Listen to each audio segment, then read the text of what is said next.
No, I don't know what's going on. Where is he? Where is he? Goodness me. I can't run a show, you know. I'm a wing commander. Hey, what's going on here now? Where's Nicholas there now? I don't know where he is. Don't know. We're going to have to take over the show. How are we going to work this camera? Well, you're the regiment. You know how to do it. Oh, I guess, you know, it's a bit like one of those light tank guns, really. You just point and shoot, and then it's all good. Oh, the only thing is, I don't know how to rig this up, but what are we going to do? Where is he? Oh, I don't know there now. I think we're going to need a few wires to sort this out there now. Joanna, pass me the wires. Oh, if only we can think of something to do. We're going to need to plug this in. We can't just have the camera still like this. Well, there's the old tech camp there. No, there now. Let me think what you can do. Maybe we can go around. I'll go and send an MRAPs to go and get Nicholas and pick him up there. We'll go and get Bed Ted. He's the bedroom manager. He can sort things out, can't he? Well, yeah, well, we're going to need a few wires. How'd you pick this camera up? Well, let's have a look here now. Oh, I don't know what we're going to do here now. Let me see if we can, let's have a look here. Yeah, we'll just put the, yeah, let's have a look. We're going to need one of these wires there for the microphone there now. Goodness me, we're going to need a, oh, dearie me, we're going to need the logistics readiness squadron. Where is he? Where's that Casey? Hey, what up? How you doing, y'all? I got what you need. Ah, there you go, just a fella. Right, we need a wire. Goodness me, got more wires than the National Grid. Goodness me. Ha, ha, ha. Well, what wires you need? I got everything you need. That's right, I got what you need. Part of the 100th LRS. You know how it is.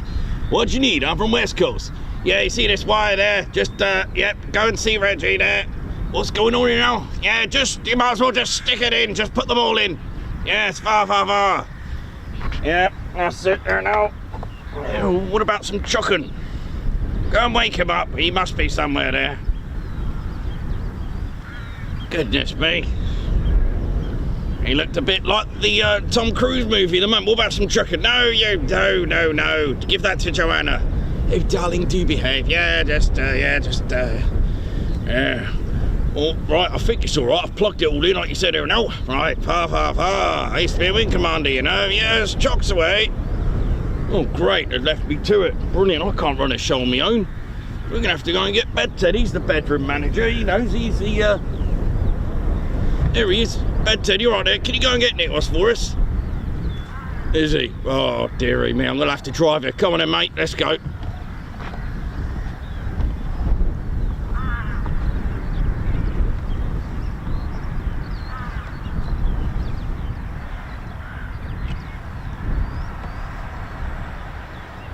Who's going to talk? What's going on here? Who's going to talk about the F-35 now?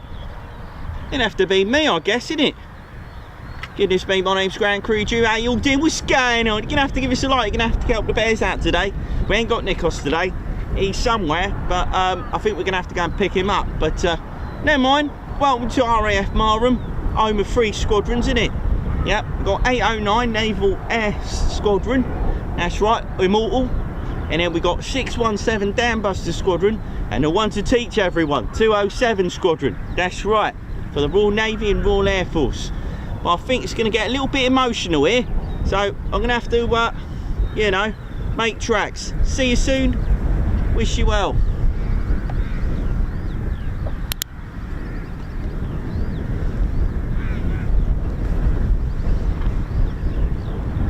I think that's how you do it. Yeah, just push the button in there. There you go, there now.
I'm back, I'm here. Don't worry, Teds. About time. How you doing there, ladies, gents, teddy bears? Welcome to the Ted Coningsby channel. Yeah, I'm probably gonna this is gonna be a quick breakfast run, as we do have emotional weather on the way. Goodness me, it was yeah, I got up in the morning and I thought, shall I just go for 2 hours and see what happens? I sometimes believe that if the job is more than the journey, all right, as in hours, so it'll take me 2 hours. I thought 2 hour stream, yeah, I could do that. We could do that. Come on, let's give it a go. Let's give it a shot. Let's just hope the you know, they get the predictions and the forecast wrong a little bit, but it feels bad already. But we'll see what we can get in the 2 hours. And I was going to change location today, but I thought, do you know what, time is running out. Let's I'm just one of these people that can't leave, even if I'm late, like fashionably late. I can't leave the house without making the bed. I have to make the bed, and it can't be just a quick, it's got to be good. So when you're back after a day like this, you know, you've got a nice bed to go back to. Do you know what I mean? You know, because obviously it's it's you're running late. I was only late because I kind of had in the back of my mind I wasn't going to do this today, and I got up and it was getting late. I was half an hour late really than what I would normally leave. So it's not disastrous, but yeah, you know, sometimes when you're late, just okay, got the date wrong. Oh yeah, the bears set it up. Yeah, we'll let the bears off. They've got the date wrong down there. That's fine, no worries. Yeah, bless them. They'll sort it out. They put the 32nd of June. That's fine. We can leave the 32nd. So it's going to be one of those days today.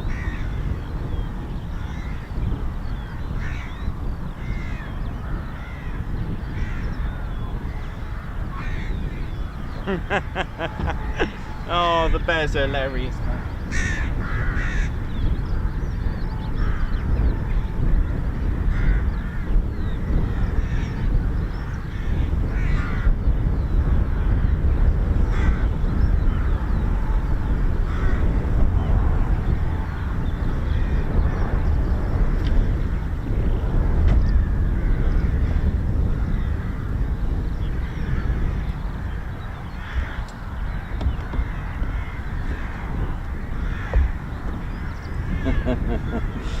There are now 32 days in June now. I quite like that. It's got a nice ring to it.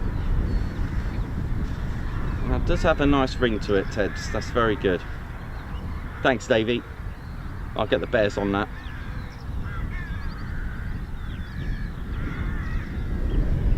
So according to the bears, we have 384 days a year, because June now has has 32 days. Bless them. They did their best. They did their best.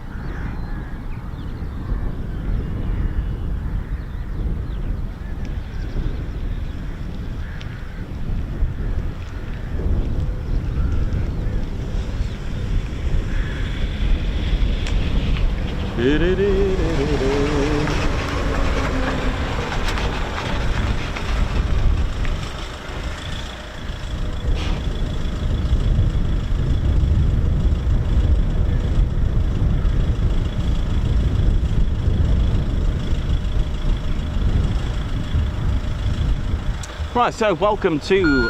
Oh, hello. I think the pallet line have come down the wrong... Don't know, I think they missed their turn.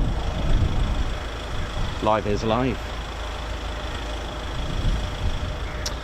So yes, so according to the TEDs, mind you, they used to be 10 months or 30 back in the days. And for those that know September of the year 1752, for those complaining about 1 hour, the people woke up 11 days later when they went to sleep. Yeah, because they switched calendar. The Gregorian calendar is today's, but they used to use the Julian calendar as well.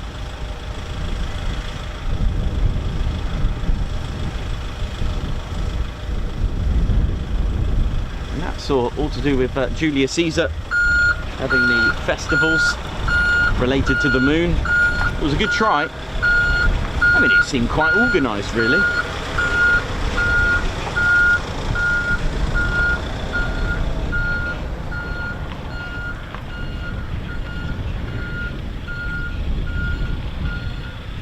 For those that went to sleep on the... Yeah, that must have been interesting, wouldn't it? Imagine that. Imagine waking up 11 days later, you think, oh dear, I'm late. Must have caused uproar, I reckon.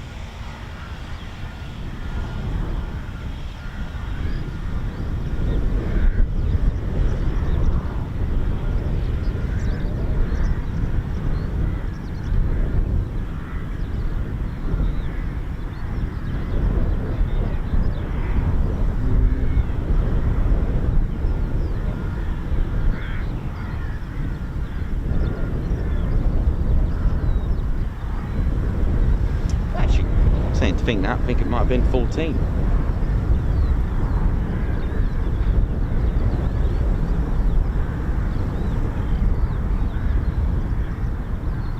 So how are we doing, ladies, gents, teddy bears? Let's get this show on the road. If you hit the like button, let's get this stream out there. We might even get nothing in the 2 hours. We just don't know, really. Just thought I'd give it a shot, see what happens. It could be 2 hours of just waiting for something. Or are they too predicting bad weather and just thinking, nah, we'll leave it?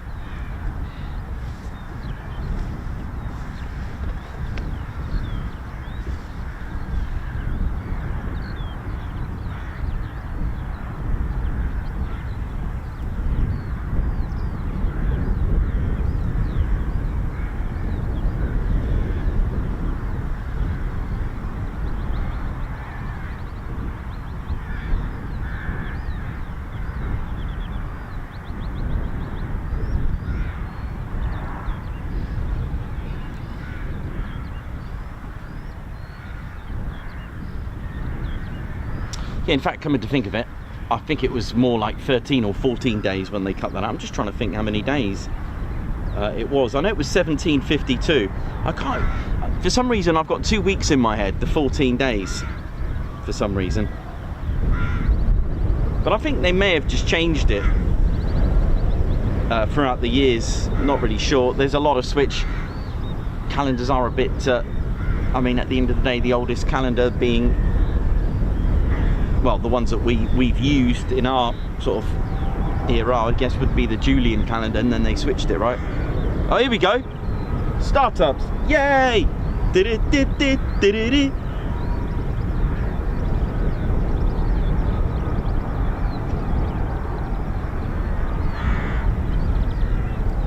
Yeah, I think it was something like September the 2nd, and then they woke up on the 14th of September 1752.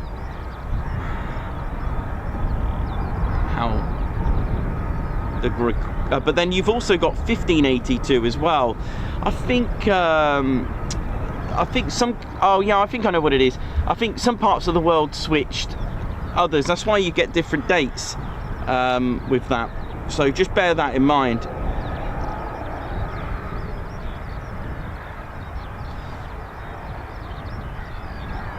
Yeah, some were introduced to the change to the Gregorian in 1582, and then other parts of the world changed it in 1752. There you go. But anyway, we're not here to talk about that. We're here to talk about the F-35s here at RAF Marham, and this is no ordinary F-35. This is the F-35B. This is the Stovall variant, and I do have a new model to show you as well today. Yay!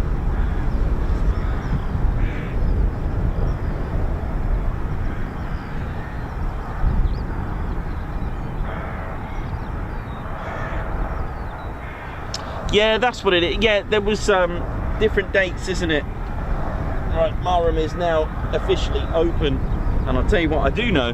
Marham was a Royal Flying Corps airfield in 1916. Now I need to get these 1700 dates out of my head, because there was no planes back then, as far as we know.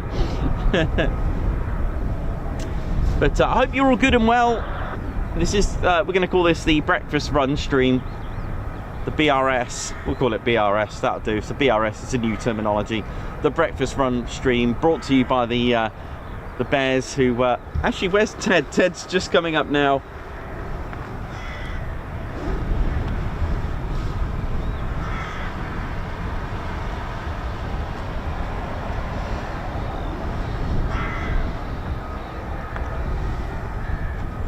There's Squadron Leader Ted Coningsby. My name's Nikos, I'm your cameraman, historian and commentator. When I say historian, my genre is military aviation, and aviation as well in some cases, for the Wright brothers and Glenn Curtis. I mean, that's a great story that I've told before between the two.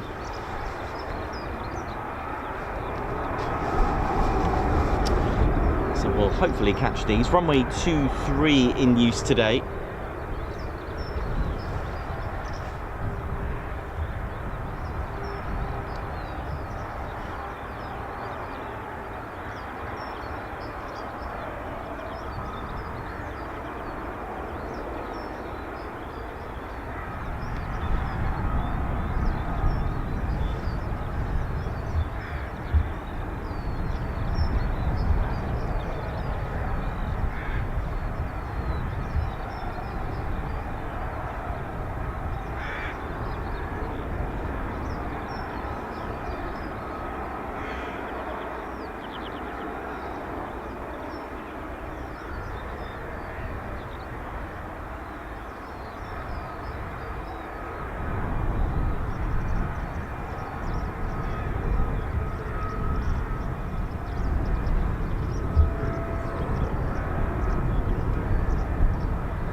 Doing, ladies and steady bears, hope we're all good. So yeah, let's get this show on the road.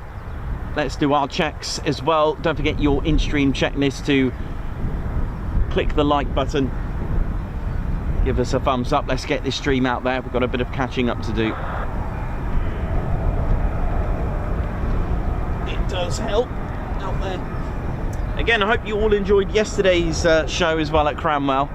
The when I got the ladder out today, it was soaking. It was still wet from yesterday. Wow, we've had some very unusual weather, but hey, it's the way it is.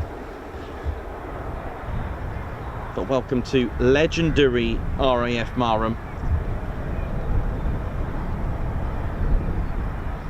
And here it is all about the vertical landings. That's what we're here to see, because it is just awesome.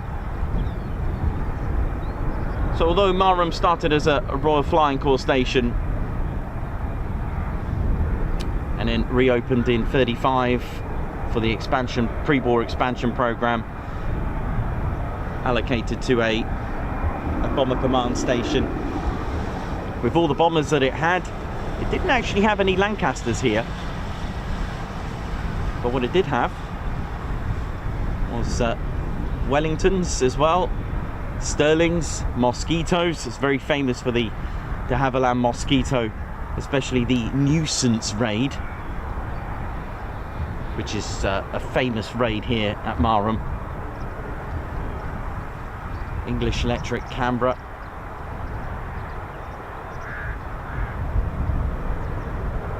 It's also here after the war, Victors, Valiants, and of course the beloved Tornado. And then finally the F-35B.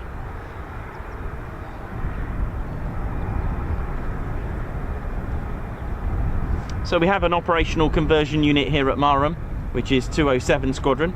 They're the operational conversion unit for both the Royal Air Force and the Royal Navy. And of course, founded in 1943, started life as Squadron X, a chosen commander, Wing Commander Guy Gibson, forming at RAF Scampton, was indeed 617 Dambusters Squadron. They're here today. They fly the F-35B. And new on the block, as we say, nickname immortal, 809 Naval Air Squadron. They arrived in December 2023. Carried out their first ever training sortie in 2004 of January.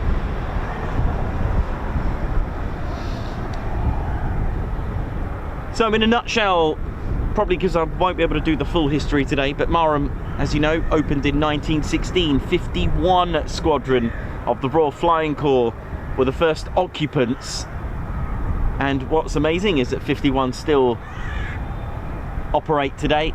They're at RAF Waddington, operating the RC-135 rivet joint. It opened as a training establishment and night landing ground with neighbouring RFC Narborough. Both in 1918 switched to Royal Air Force. 1937 Marham reopened as a heavy bomber unit. 1977 our late Majesty the Queen became the Honorary Air Commodore of Marham, and in 1982 Victor aircraft from Marham took part in the Operation Black Buck raids. RAF Marham seen many battlefield operations. In 1990 the Tornado here at Marham deployed to the Middle East in support of Operation Granby. 1982 saw the first Tornado GR1 aircraft arrive at RAF Marham, and then after somewhat 52 years of service, when the Canberra arrived here in the 50s, in 2006 it was finally retired. Now that's somewhat quite recent really when you think about it, with its 52-year service here at Marham. It has a very strong legacy.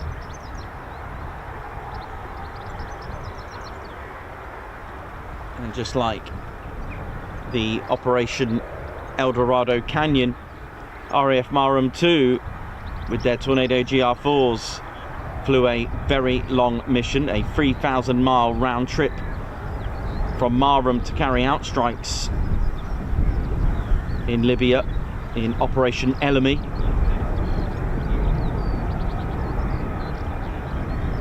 And it was in 2018 saw Marham have their first ever F-35Bs And then a year later, the Tornado GR4 finally retired in 2019. And in 2019, the F-35B Lightning declared initial operating capability. And as mentioned, 2023 saw 809 Squadron, the Naval Air Squadron, arrive. They became and are the second frontline fighter unit operating the F-35B. So our two front lines here are 617 and 809 Naval Air Squadron. 2 years ago, in 2024, the 617 Squadron took part in Exercise Steadfast Defender. This is NATO's biggest exercise since the Cold War.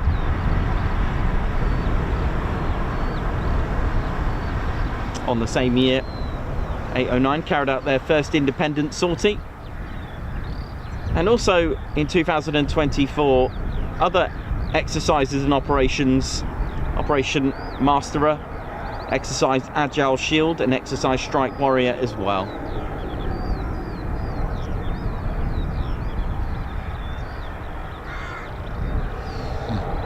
It is very, very saturated in history here, just like many of the stations that I cover. In fact, I don't think there's one that doesn't have much,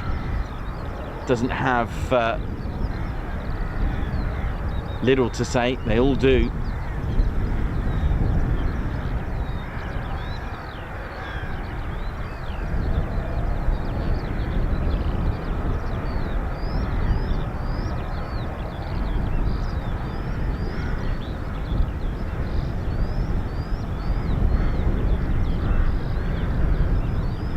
So I hope you all enjoyed the rehearsal yesterday at RAF Cranwell for the King's Fly Past rehearsal. That was great, that. I loved that. My favourite shot I used as a thumbnail today.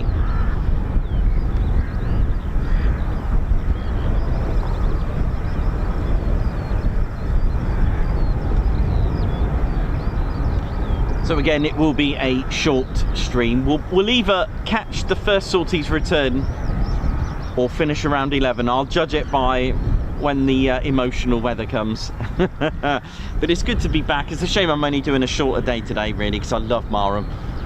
It's all about the vertical landings. This is a STOLVL aircraft short takeoff and vertical landing. I'll talk to you, if I can, once they've taken off. I'll give you all the details on what it can do and what to look out for as well, because many of you may not have spot it. There is also the F-35B roll demo as well this year, which is exciting to hear.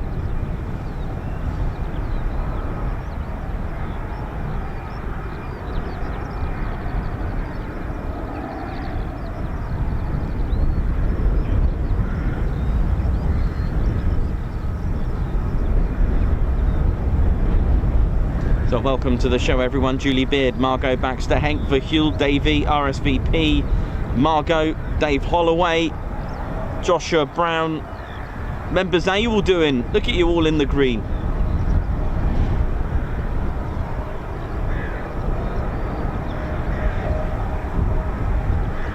Members, oi oi, all in the green.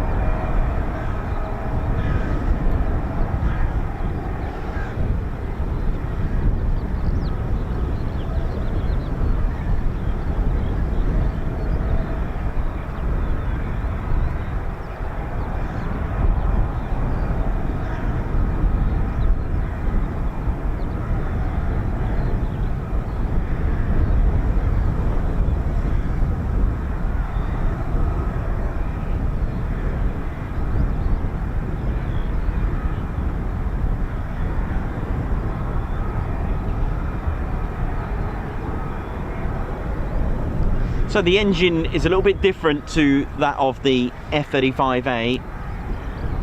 Of course, they've added and connected 1.2 tons of Rolls-Royce, which the Pratt & Whitney F135 connects and delivers 29 shaft horsepower to the Rolls-Royce lift fan, which I'll give you all the details a little bit later on after these have departed.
So very shortly we'll be seeing the F-35Bs taxiing out. But yeah, you never know, one day I'll catch a roll demo here. That'd be quite exciting, wouldn't it? Imagine that, a nice little roll demo. That'd be good.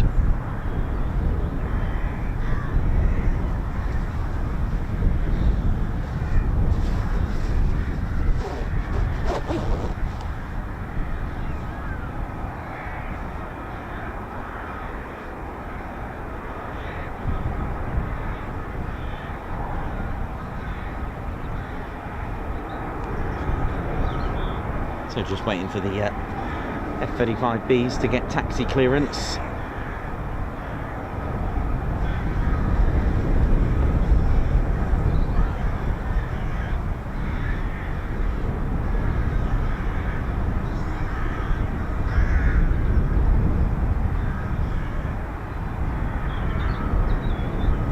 Jake Jackson, how you doing? Synchrotones, how you doing?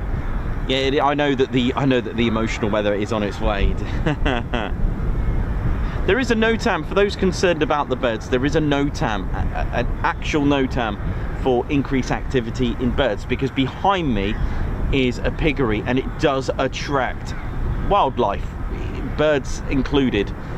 So airfields, don't forget, and this is historical and geographical, is the fact that selecting a vast flatlands and surrounding fields, airfields. Oh, there we go. So yeah, this is why you get a lot of airfields. In fact, I can't think of many airports, apart from ones in the cities, that aren't surrounded by farmlands and fields. Does that make sense? And birds are attracted to the vast amount of, usually uninterrupted with the exception of planes, it gives them an opportunity to hang around and just chill out, do what birds do. They kind of, you know, you're never going to win, shall we say, in that respect, because nature always takes over, nature takes priority. But the reason why you have a lot of birds is because most aerodromes, most military facilities are by farmlands, you know, whether it's a piggery or for agricultural use with vegetables, fruit, veg, that kind of thing. You're not going to be able to do that. But the thing is, there is actually a NOTAM for the piggery. I know, crazy, right? But it's the way it is. But you do have what's called an AWCU, or BCU as it was called before, or lovingly or romantically known as the Birdman, and they do control, hence the word control in that unit. There are various ways to control the wildlife. Sometimes disturbing them can make things worse. You can have falconry, you can do all that kind of stuff, but it's only a means of temporary control. You're never going to be able to, you know, and falconry can actually stress out the bird if you've got so many as well. So it's just a case of being vigilant, looking out for departures, doing a quick run, being vigilant, and just seeing if it's going to cause an issue.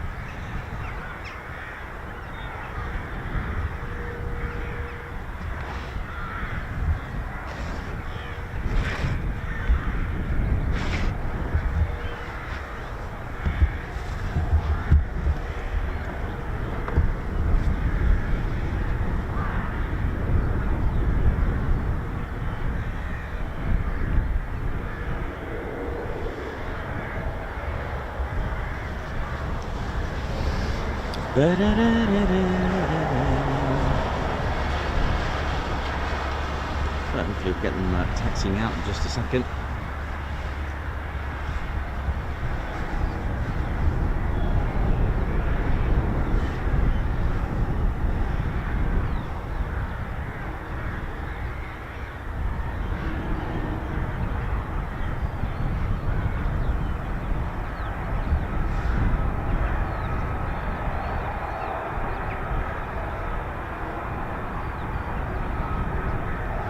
Okay, I can hear movement. This is the 207 squadron markings there on that hangar. Not sure who's coming out, but we'll find out in a moment.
Listen to that, beautiful, isn't it? It's going to get a bit louder in a minute. Here we go.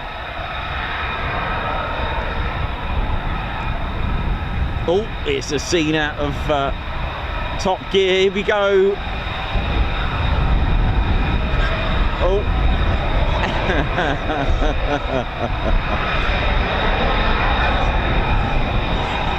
Look at this race, a beautiful little race here. Look at this. Yeah.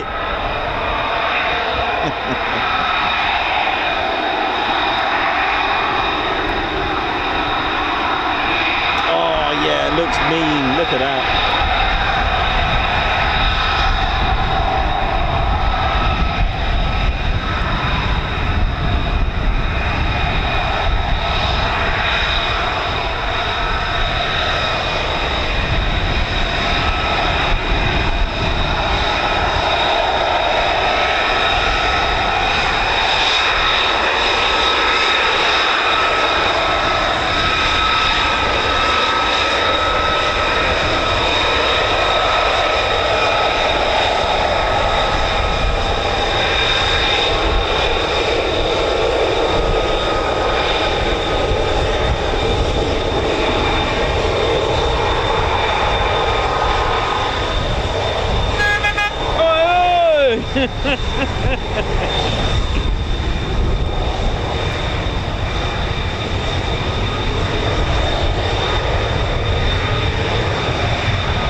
So just the one. It could be just one today. That's all I can get you.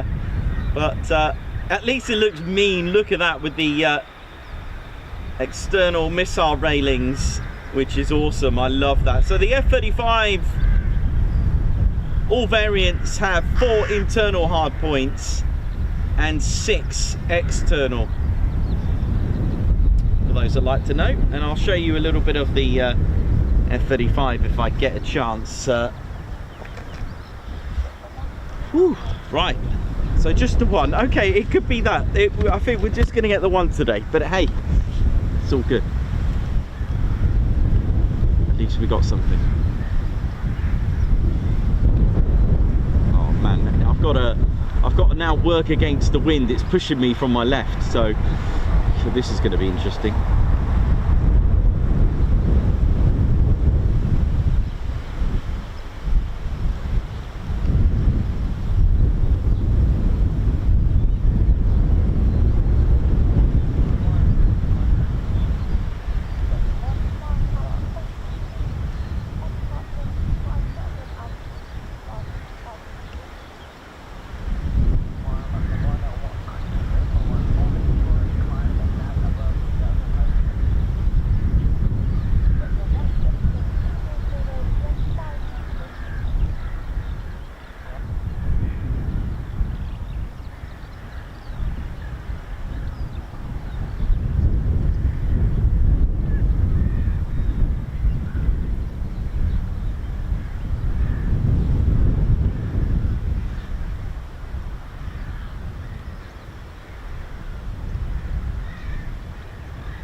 Here we go.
Into the emotional weather it goes.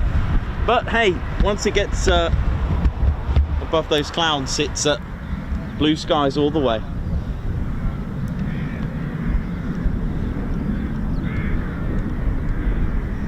So we could have a stream dedicated for just that one F-35B. I mean, that is a privilege right there, eh?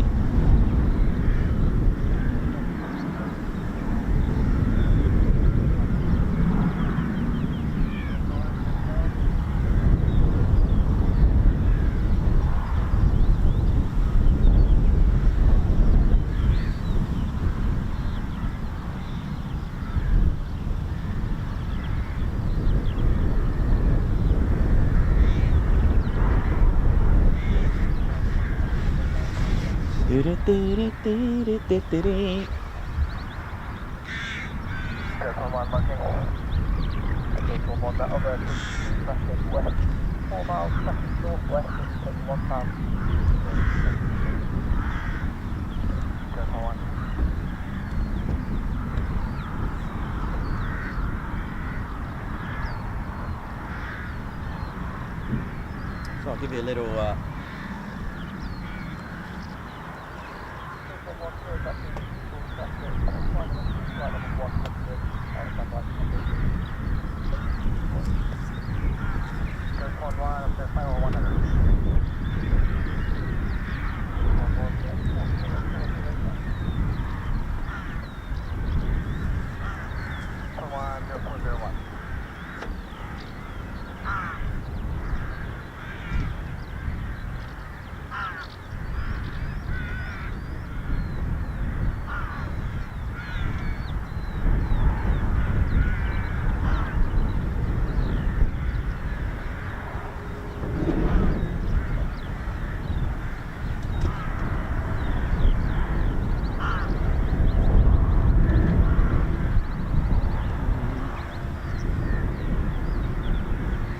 Okay, let's have a little look at the F-35B to be exact, right?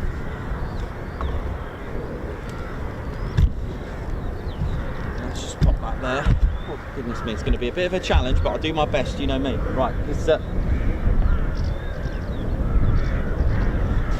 so many of you do ask, we do get new viewers on our show and do like to ask, how can you tell the difference between an A and a B if you just look at them? There are a few differences which I'm going to show you in just a mo. I'm going to just get my A variant as well, which will help you understand. But there's also specification differences, including G tolerances and fuel, range and payload as well. But let's have a look at the two now then. As it's windy, this could go all horribly wrong. Right, let's do this. Let's have a little look of what to look out for. I haven't yet got the two to scale, but we're going to have the A on the left and the B on the right. Now, if you were to quickly spot them, I know they're not to scale, unfortunately, but I'll do my best. Let's just darken that just a tad. There we go. So here's our F-35B. This is our F-35A, and this is our B variant, okay? Now, just quickly, the first thing you're going to do if you do manage to spot them from the side, okay? First of all, the A variant, this here is the internal cannon. It's the only variant with an internal cannon, all right? That's identification number one. It's a GAU 22A. It's a 25mm cannon. I've actually got a round, actually not live, obviously. I can show you that. I usually save it for Whole Beach, but there we go. The B doesn't have it. Look, there's no gun. There's no internal cannon.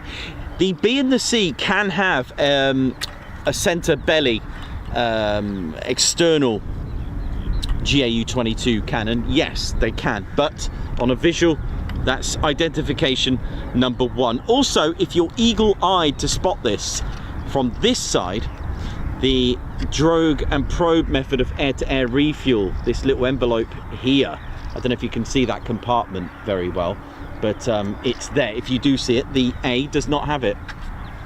You can see that there, look. So it's just a slightly bit of a different mod there, okay? The other thing you're going to look out for, okay, when you're looking at them from the front as it was taxiing, if an A is coming at you, the canopy looks like a bubble canopy, okay? If you look at it like that, whereas the B looks like it's wearing a hoodie, you know, looking all gangster. Can you see that? It looks quite thick, and of course that's all due to the lift system, and in fact it's quite bulky if you look at that. Okay, the other thing as well, differences as well, you're going to notice not much of the nozzle appears on them as well. Look, on the A variant, the full nozzle, even from underneath, but from the bottom it's quite closed up. Okay, the other thing you're going to notice as well is that the F-35A has an arrestor hook. So if you look at the bottom of that, look, it dips down this little bit here, this bump here, that is where the arrestor hook is. There it is, you can see it there, look. But the B does not have one, it goes straight. And you see the differences there. If I put them in against the blue sky, look, it's quite flat on the B, and then the A has got a nice little dip there. The other thing as well, just minor design differences. The other thing I noticed as well, if you follow the canopy, so from here, follow it down, and obviously it's boom, it uses boom to air refuel it. You'll notice a little dip from the canopy, look, as it goes back to about here. I think that's the little camera, I think, or is that the DAS? Could be part of the DAS system. I could never work it out from this. Oh no, there's the DAS, so it's here. I think that's the little camera for it. But it dips down, whereas the B doesn't. So pretty cool, isn't it? And of course from the top, well, you know, there's all sorts going on here. The A variant, okay, so a bit more spec tech differences. So the A variant can have 18 1,000 pounds of payload, okay, has a 9G tolerance, whereas the B has a 15,000 pound of payload with a plus 7G. I'm not going to talk about the C just yet. There is a few differences on the, of course, being bigger, the CV variant, the carrier variant as well. And yeah, so that's going to be our start, but of course it does a lot more than that. Now the fuel is different on the B, and we're going to concentrate now, of course, on the B variant, if I can beat the weather. So the B variant, then, what's going on? You've got to remember that the F-35B has, if you don't know how much it weighs, 1.2 tons of Rolls-Royce stacked in here. All right, I'm going to show you how it all works. The internal fuel, they've had to make a trade-off. On the A variant, it's 18,250 pounds. On the B, it's 13,500 pounds. So in kilos, 8,278 or so kilos on the A, I think it is, and 6,120 on the B variant. The combat radius is a trade-off as well. 669 or 670 nautical miles, that's 1,239 nautical miles, kilometers on the A variant, but 505. The range, 1,200 nautical miles on the A, 900 nautical miles on the B. But the B variant does have, actually, believe it or not, does have the better thrust to weight ratio. Empty weight on the A variant is just over 29,000 pounds. On the B though, like I said, you've got to add 1.2 tons. So you're going to lose a lot of internal fuel. That's why the range is different. They've had to do a bit of a trade-off. So the differences on the engine, we're going to talk about the Rolls-Royce, because people do ask the wonderful question, how does it hover? Because if it didn't have the STOVL capability, basically the A variant, it will have it will just stall. It won't stall. Don't forget, it's not an engine stall. It just runs out of lift and it will just fall to the ground. And of course, if you're not going to get enough air from just slowing down, it's probably going to engine stall it anyway. All right, this thing, by the way, with the wind pushing me, it feels like it's actually going to take off. So the thing is, you're going to need to have some sort of mechanism, some downwards thrust. You're going to need like a bit of a helicopter in here to make it hover, because of course aircraft ingest air from the inlets. But if you're going to be stationary, what are you going to do? Now, although it's a Pratt & Whitney engine that runs the thrust on this, which is on the A variant, it's a Pratt & Whitney F135 PW100. There are actual differences as well. It's 5.59 metre, the engine. It's got a 3-stage fan with a 6-stage high pressure compressor, and the differences in compression is slightly different on the A and the B. It compresses a little bit more on the B by 1 bar, so 28 normal and 29 when it's doing the compressor. Even the bypass is different as well, because obviously it's going to be doing some STOVL stuff. So let's talk a little bit about the engine. So the F135 PW600 engine, which is on here, is nearly double the size. It's 9.37 meters, and it's Rolls-Royce that put in the lift. Okay, that's who give it the lift. It is powered by Pratt & Whitney's engine, but Rolls-Royce, they put in the vertical lift in there. It's the only vertical lift technology for fighter jets in production in the world. The unrivaled performance really given to the lift system comes in part of the latest and greatest in digital control and fan system technology, and it delivers a responsive, precise and powerful short takeoff. Listen, a lot of people just say, yeah, the pilot just presses a button. The pilot needs to put some input into this, because you've got to land on your landing pads. There are 3 here, and the pilot needs to make sure they haven't overshot the landing pad. And here's the thing, you may see what you think is a pilot thinking, oh, I'm gonna go around. Yes, it actually it actually uses more fuel to try and do adjustments. When you overshot your landing pad, you might as well go all the way around, and that is the case. It uses more fuel to try and make all the adjustments. If you're going to overshoot, you might as well just go around. The landing pads here, there are 3 of them, 67 metre by 67 metre. The actual landing zone inside that is 30.5 metre by 30.5 0.5 metre. Rolls-Royce, I'm going to show you all the parts. There's a free bearing swivel module. There's the free BSM. Now, although it's what people think is thrust vectoring, yes it is, but it's not like a thrust vector on an F-22. It's solely just for short takeoff and vertical landing. It can only be activated at a maximum 250 miles per hour, okay? So let's have a little look of what we've got here. So the F-35B is going round, and the first thing you see is this auxiliary. I haven't actually used this one. This is a brand spanking new, so it's going to be a little bit, it's going to be quite fun. So this is the auxiliary air intake, all right? This is the auxiliary version. And what's cool about this model is that you can see that pipe there. That is the shaft. So the Pratt & Whitney F135 is here. So it's all of this, the Pratt & Whitney engine, all right? Now this shaft, because you've got to power the lift fan, it's a 50-inch diameter lift fan in there, so it's like having a helicopter in there, all right? So it's a counter-rotating 50-inch in diameter. It's a two system, so one is spinning one way, one the other. It is the Blisk system. I believe the top one is Blisk, and then the bottom one, I think it's a lightweight blade and disc system. Okay, 50-inch turning, but I'm going to show you how it all works. So the air, this is the auxiliary air intake. It's going to need some air to, because obviously you're not going to get your air that you'd normally get from your intake. So you've got auxiliary air intake, can also take care of FOD in there. This opens up, okay? It's not an air brake, and there's a reason why this is rounded. Okay, there is a reason. Prototypes had this door, like a two-door system. One of the prototypes, I think, had it over here, just off center, which was, well, call it what you will. But there is a reason why it's here. It's to, you know, to ingest all the air inside here. Right, so basically what you've got here is a Rolls-Royce engine flipped vertically. This also opens up underneath, so this is your downwards cold thrust. You've got 20,000 pounds of thrust coming down here. All right, so there's your lift fan. It's sucking in that air beautifully, which is why they made it round. They did have serrations, but it affected the airflow. All right, so you got your downwards thrust. Yes, these slats, these grills, they move at an angle, but I'm going to talk to you about that in just a moment.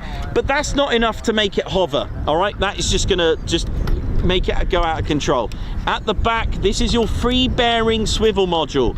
Now this can go from 95 degrees in 2.5 seconds, 45 degrees for short takeoff, which is absolutely incredible, and a full 95 for the rest of it to hover and vertically land. Now this is where it gets fun. To control it, okay, while it's hovering, now you've got like something like 41,000 or 40,500 pounds of, I think it's 40,650 in stovall mode. It's shooting down. So you got, let's round it off to 40,500, shall we? You got thrust coming down here and then thrust coming down here. So you got 20,000 and let's say 40,000 pounds of, yes, I've seen it with afterburner. It could also move, swivel from left to right in really bad weather. It will also point in the direction of the wind as well when it's about to land. Now, here's the cool thing.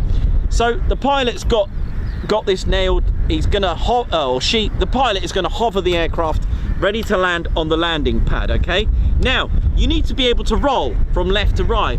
You have roll posts under here, so the air that's getting sucked in through the bypass uses that to control left to right, so you can start pitching from left to right. Yeah, you've also got these slats here that move at an angle. I can't remember, 5 degree and 40 degree, so you can move forward and back. But that is not all. Check this out. When it's coming into land, I want you to have a look at this. All right, it's really important that you do. When it's coming into land, you'll notice the weapons bay opens, so like so. It's a shame I haven't got one with the weapons bay open. Every time it lands vertically, the weapons bay opens, so like this one, yeah? There is a reason for that. If my hand is the ground, that blast is going to come straight back and rock the F-35B. It's going to knock it out of control. That ground effect, that force coming down here and here, it's just going to push straight back up and cause it to go out of control. The weapons bay opens to form a dam or a cushion, and it takes all that blast that's repercussing and ricocheting back, that ground force. So it's absorbing all that force, and then it can land nicely, like so. All right, so it is impressive. When it's fully loaded and fully fueled, it will do a short takeoff, or if it's fully fueled and loaded for whatever reason and it needs to come back, it will do a short vertical rolling landing, a shipborne. Now listen, it can use the ski jump, and it can take off from as little as 256 meter, the USS Mackinac Island. It is that is tiny. So this will go to 45 degrees and it will just take off happily. Even the Harrier, when it was fully loaded and fully fueled, because I get asked this all the time, why can't it vertically take off? Well, fully fueled and fully loaded, the Harrier never did a vertical takeoff. It could not do that. It would have to do a short takeoff, okay? So same as the F-35B as a trade-off, it can do it. You know, if it's got 50% of fuel and not a lot going on with it, it can do it, but it doesn't need to. It will just do a short takeoff, which is more than enough. And if you want to see what one of those look like, have a look at our YouTube channel and put in short takeoff F-35B. It is amazing. So 45 degrees and it will go. The reason why it's called a free BSM, free bearing swivel module, it rotates in 3 different sections. Otherwise, if it just went straight down, it would knock the thing out of control. So again, that's how it can hover. 20,000 pound of cold thrust, 40,000 pound or so thrust from the back. You've got all this power, weapons bay opens, causes a dam or a cushion. It is absolutely an amazing piece of technology. You've now got an F-35 stealth 5th generation that can hover. It is absolutely amazing. Yes, we said about the serrations, they're brilliant for a low radar cross section. They tried that. So you on a prototype, they had this over here as well, but it affected the airflow and it wasn't very good. So again, a trade-off, they kept it round. And remember, it's not an air brake. It is literally to perform the STOVL system. STOVL stands for short takeoff and vertical landing. See ya. So our Singleton isn't that far away, by the way. I believe it's a 617 squadron. And well, so be it. If it's our only one today, that'll do.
Wind is really reminding me that I'm not going to be here long, but hey, no worries. We did get movement. It wasn't a 0, so that's all good.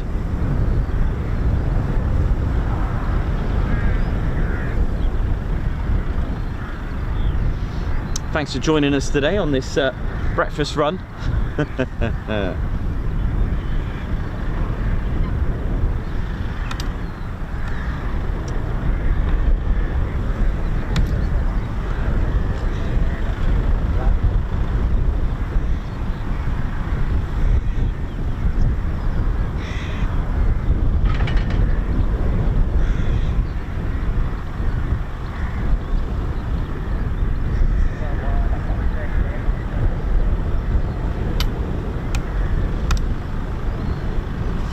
So I hope we're all good, ladies, gents, and teddy bears.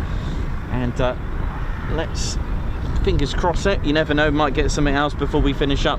So I reckon we got 1 more hour to go. By the way, I'm going to start moving any things from up here that I don't need. I'll get the bears are just hanging around here at the minute. I'm going to have to tell them to just vacate.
Yeah, I can feel the weather changing a little bit here, but come on, let's hope it comes back at least and we get a vertical landing and then mission complete, right?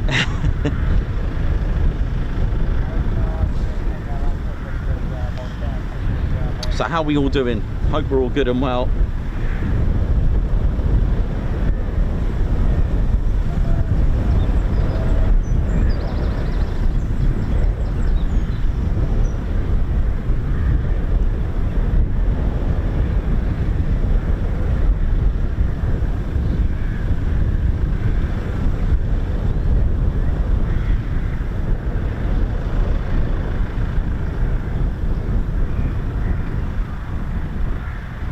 So the F-35s are multi-role. Don't forget, it can play a variety of roles.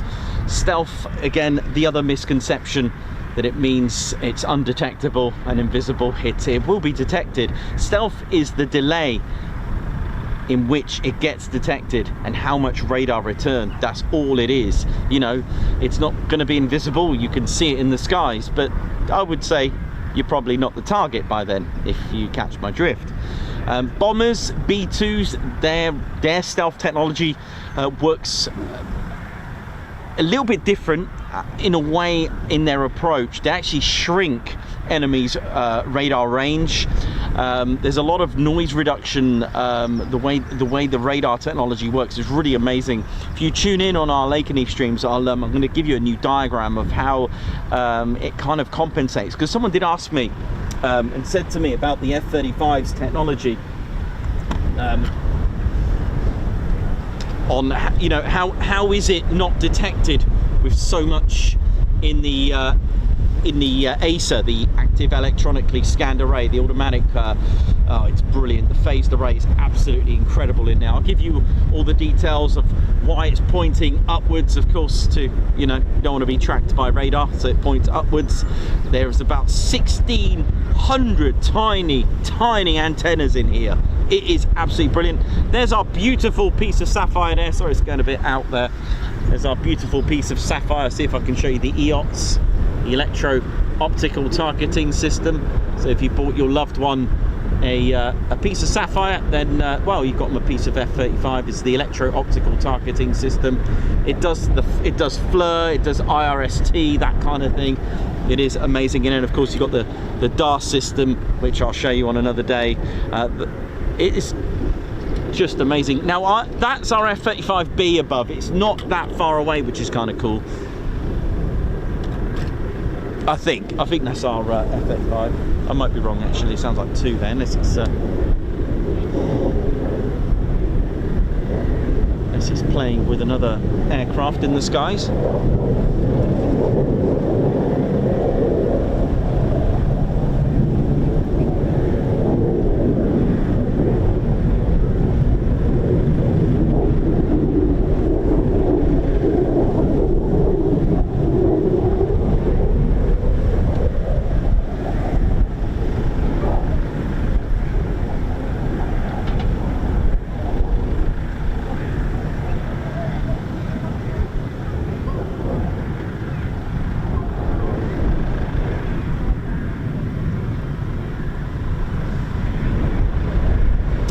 Thanks everyone for the support as well today. Thank you so much for tuning in. It is going to be a breakfast run stream today, so it'll be quite sweet and neat. Let's just hope the F-35 comes back before the emotion. In fact, I might even get ready for the emotion. How about that? A bit of prep while it's quiet for a minute.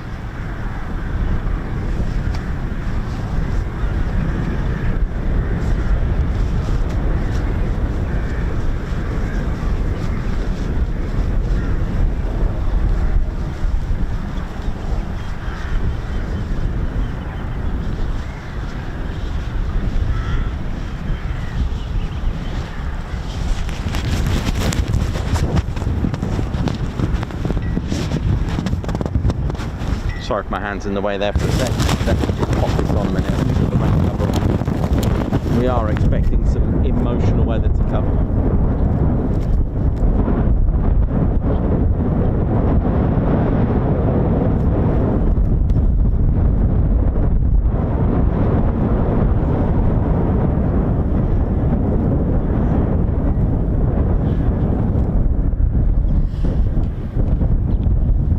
Right, there we go. So bad, a bit like the dentist really, you know, quick and I remember I used to say that a while ago, a bit like the dentist, just quick and just get it done.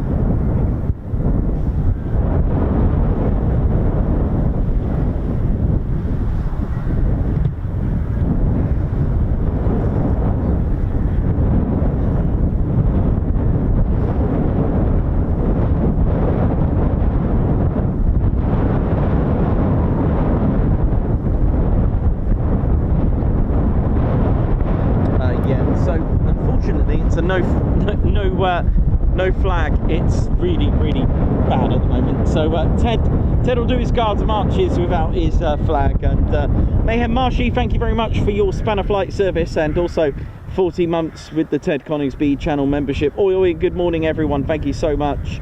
Karen Glenn, congratulations on your 3 years milestone today. 3 years today of my favourite stream, thank you. John Cortman with 7 months. Bobby, thank you very much for the super chat, Guards March. Margot, thank you very much as well for the super chat, Guards March to you. Julie Beard, congratulations on 25 months membership. Oi from warmer climes of the Mediterranean, 25 months of great plane spotting, greater streaming. Ted Nikos, even greater PCC, thank you very much. Gary, I5 and a Guards March, thank you very much for gifting a Ted Coningsby membership. Christopher Carr, thanks to your 37 months, always a privilege to be part of the TCS family. Adrian Anderson with 35 months, oi all. Alan Q, thanks a lot for the super. Also AD Causa, congratulations on your 2 years milestone. Morning, what a brilliant 2 years, thanks guys, thank you very much. Off he goes. I've never wanted an aircraft to come back so quickly now. Hey, they got to do what they got to do, but let's see if I can hang in there for a little bit. I wonder if do you know what, I've got a funny feeling as it's in the area, I wonder if it's doing like a weather check as well in the vicinity.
probably hear it howling away there.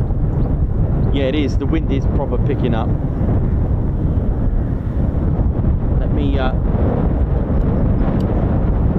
Let me just check what's going on. Yeah, I'm going to need to finish around 11 at this rate, just before it gets here, because I want to get everything packed away in the dry. So, oh well, at least we got to see an F-35B take off. But yeah, I should be able to. Yeah, the wind is picking up to 30. Yeah, it's getting really bad. That wind is picking up, isn't it? I've got a funny feeling we should be able to catch that before the rain. The good thing about it being so vast space that you can actually see the emotion coming. It's very, very broken at the moment, the clouds, but we'll see.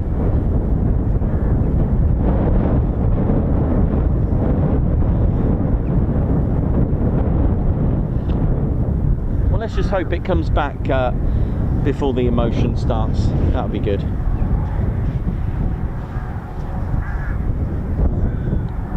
Tomorrow doesn't look any better, unfortunately. Tomorrow just looks just awful, like non-stop. I've seen this sort of thing before where I've just said no.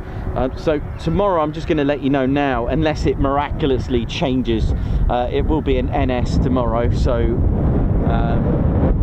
unfortunately, but I'll be back on Friday as usual.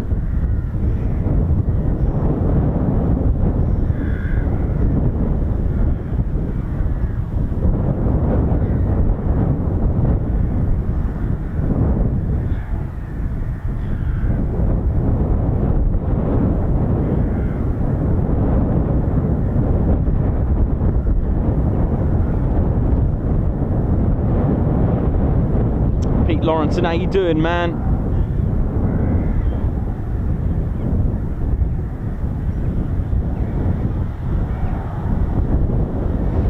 Pete, that's a good question, mate. If it's, say, 10 meters off the landing pad, what if it overshoots it by 10 meters?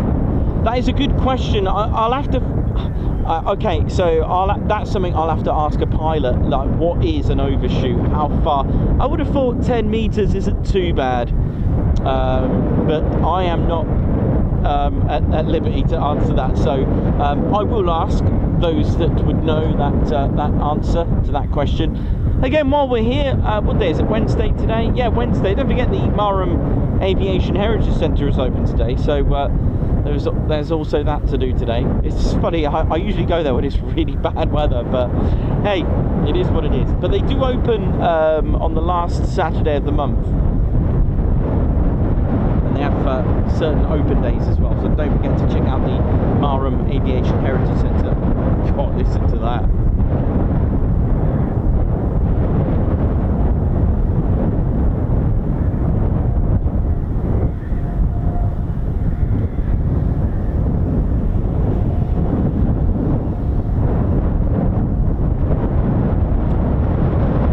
You can probably hear that wind now, can't you?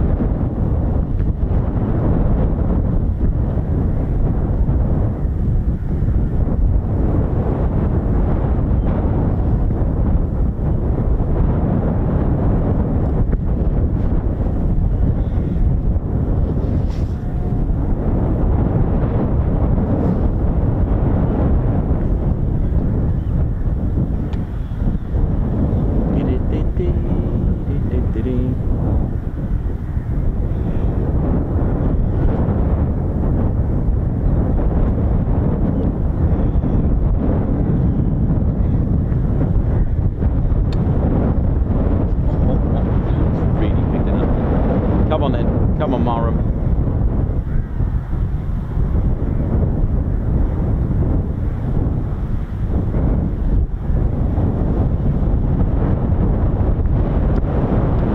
Wow, listen to that. Ho, ho, ho. Woo, yeah.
certainly hear definitely fighter jets up above me.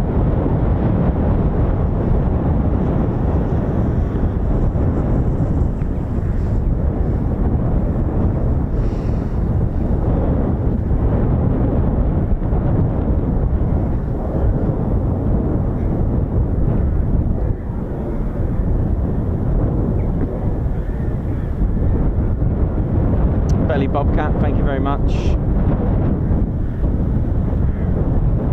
Yeah, Gary, it's yeah, definitely. We'll just wait for the F-35B to come back safely. But I'll wait till about 11. If it's not back by then, unfortunately, I will get off this van. The Bears did a cracking job in the morning, didn't they? Bless them. They. Oh dear. But yeah, let's wait till about 11ish. Let's see how it goes. It's really, really strange weather systems we've had in the last year or two. Really, really odd. I mean, tomorrow it's like an intermittent on and off switch tomorrow. That's the best way I can describe the weather for tomorrow. But hey, you know what? It is what it is. You just got to work with it. Never fight the elements. And again, I had my favourite quote of all time, the bubble boy, when I got up and then thought about it, you know, within limits. My favourite bubble boy quote, which you all know now.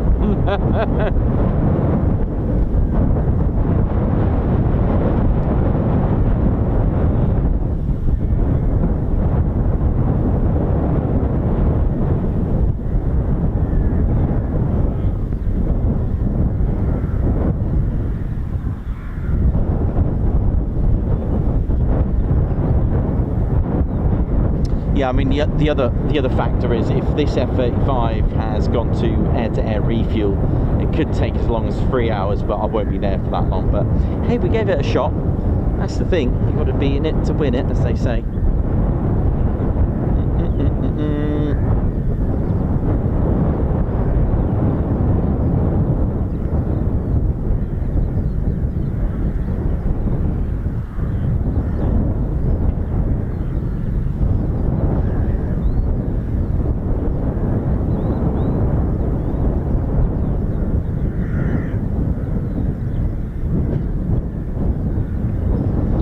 So that was 617 Dambusters that took off today. They don't need much of an introduction, do they?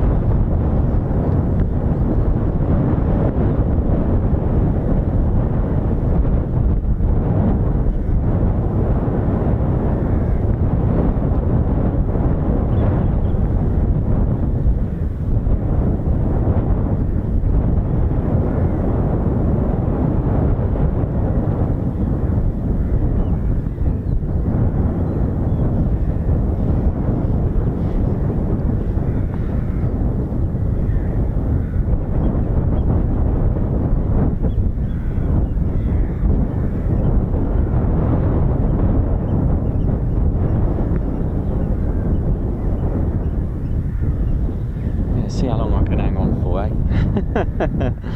Oh dear. So yes, 617 Squadron.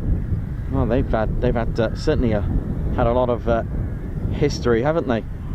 From operating. Started their first aircraft was indeed the Avro Lancaster, and followed by the Mosquito, the Avro Lincoln, of course, English Electric Canberra, the Avro Vulcan, Tornado, and of course the F-35B. I mean, that is a delicious amount of aircraft that they've had, right? Absolutely brilliant. But the squadron, they formed on the 21st of March 1943 at a station that was once called Brattleby, for those that know, in its Royal Flying Corps days, which was renamed to RAF Scampton. And of course it was formed in secrecy. It was Squadron X, and the man chosen for the job was indeed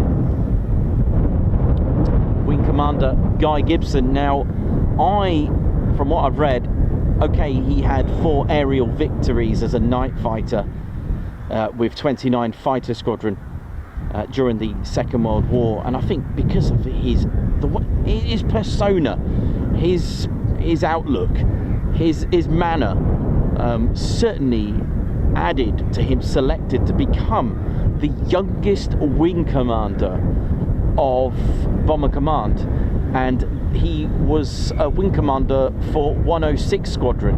I know, right? Absolutely incredible. He had such a good record with the squadron, where he actually spent a year, just over a year at RAF Coningsby with 106 Squadron, flying Hampdens and then Manchesters, and then waiting for the Lancaster, which they operated from RAF Woodhall Spa at the time, just before Coningsby closed its runways to have them upgraded.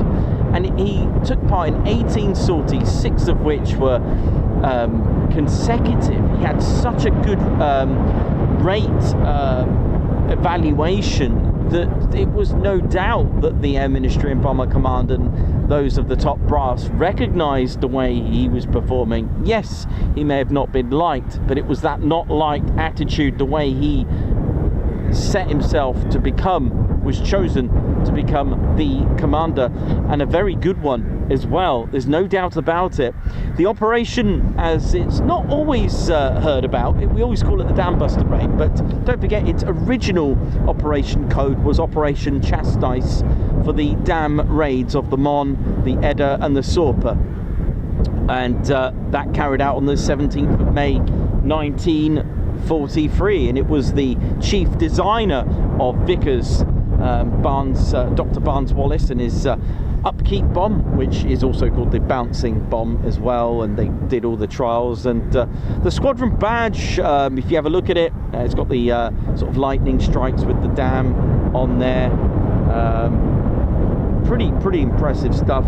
At the time, Alpha Juliet was their markings, but I've also showed you that they did have they also used KC in some cases, and also Yankee Zulu as well. That was for when they were using the Grand Slam bomb, because obviously it wasn't as maneuverable. But on a better day, I'll show you some of that. But yeah, they had some history, and they carried out the raids of Operation Chastise, and his was certainly a successful hit. Of the 19 Lancaster bombers that took part, 8 aircraft were lost, never returned. 53 aircrew were killed, and 3 aircrew were taken prisoner of war. But his very Lancaster made it through, and certainly scored a hit. After the war, during the Cold War, having taken some 1,599 operational sorties with the loss of 32 aircraft, they started their Cold War era with the Avro Lincoln, and then followed in 52 with the English Electric Canberra in a bomber form, because of course the way it was configured and created, English Electric Canberra can have the sort of like the cockpit section and the wings and the tail removed and reconfigured. It was very clever design with that. Absolutely fantastic stuff. That he spent time at Binbrook, reformed back at RAF Scampton, and became part of the V bomber force with the Vulcan B1 from August 1960. They upgraded to another Vulcan variant, the B1A, fitted with the electronic countermeasures on the tail pod, because there were various Vulcans. The ones at RAF Coningsby, just for the 2-year period, 62 to 64, they had the B2s.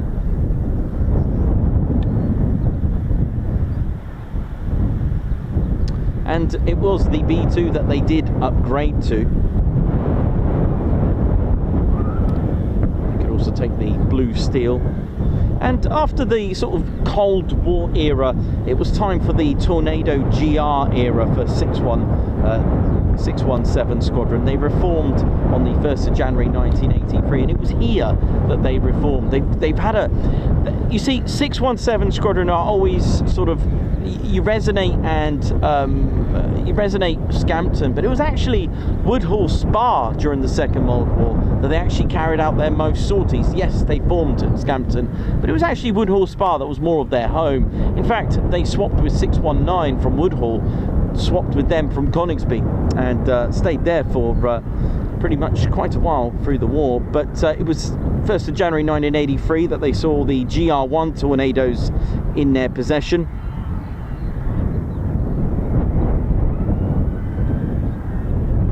They did operate from RAF Lossiemouth for a period of time in 93.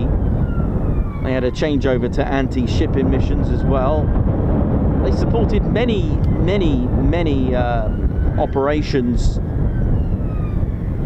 and it was in 2013 that they were announced to become the first operational RAF unit using the F-35B.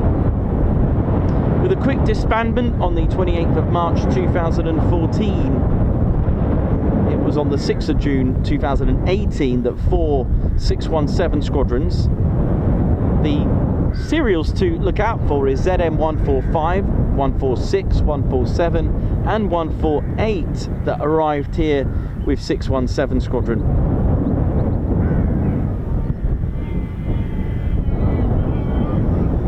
So they have a lot of history. I mean, that's just a few minutes worth, but it is without doubt something of, they don't need much of an introduction. A lot of people would have heard of 617 Squadron. I mean, there's a lot of famous RAF squadrons out there. Very, very famous squadrons. Oi, oi!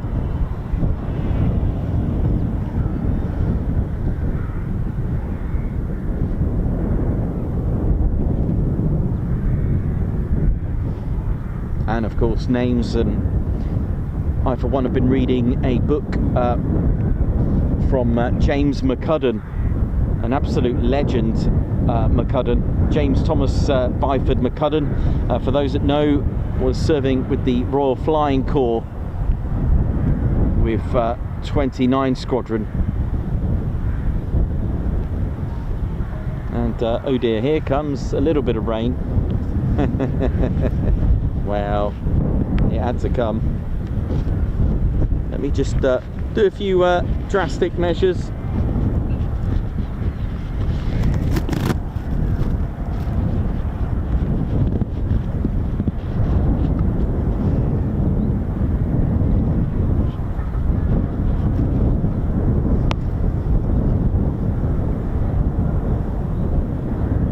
But yeah, recommended book, Fury by James McCudden, a book that he wrote himself before he lost his life on the 9th of July 1918. He was aged just 23.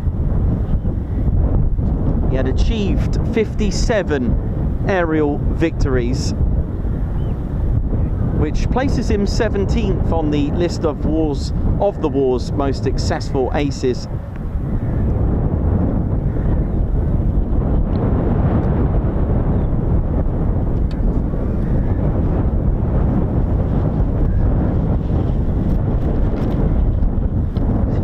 Oh, here it comes.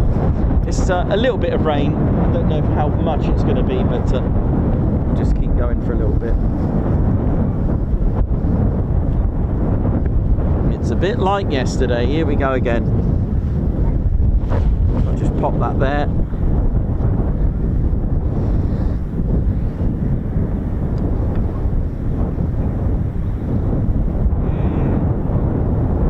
He also served with 56 Squadron as well. Woo.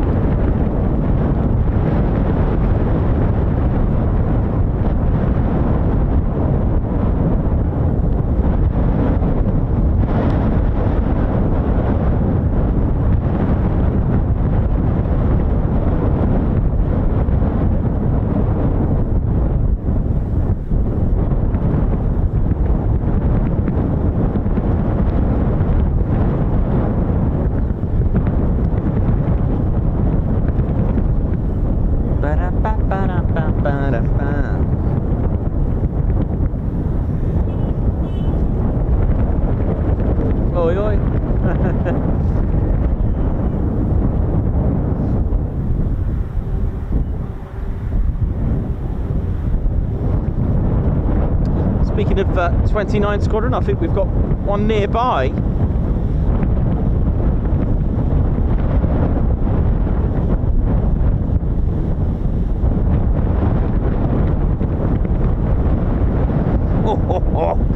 Listen to that.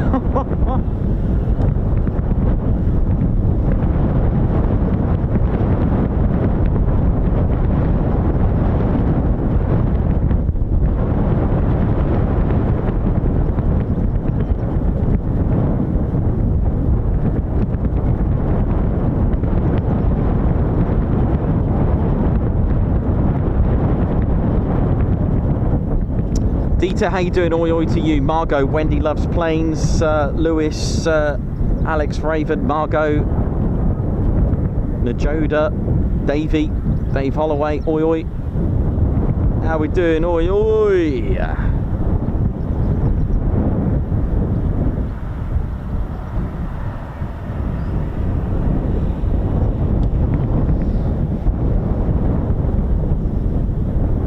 Quite a few Phoons in the Norfolk area, so let's see.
Just adjust this quickly while I can.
Here comes the big gusts of winds now. Here we go. This could be emotional.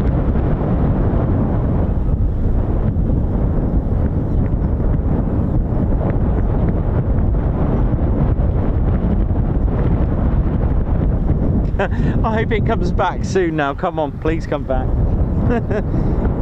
So hopefully they'll be using Marham approach. I'm not sure how long I could stand here for.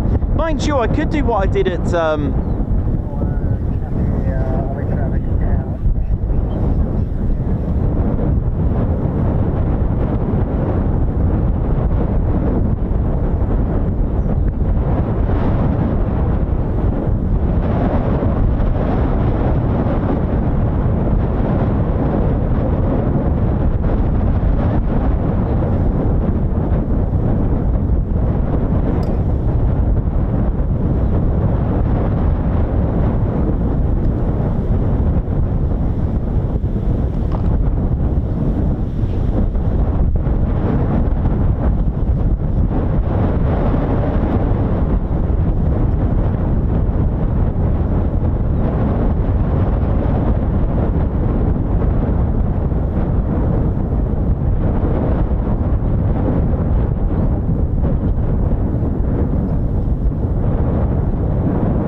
well, here we go.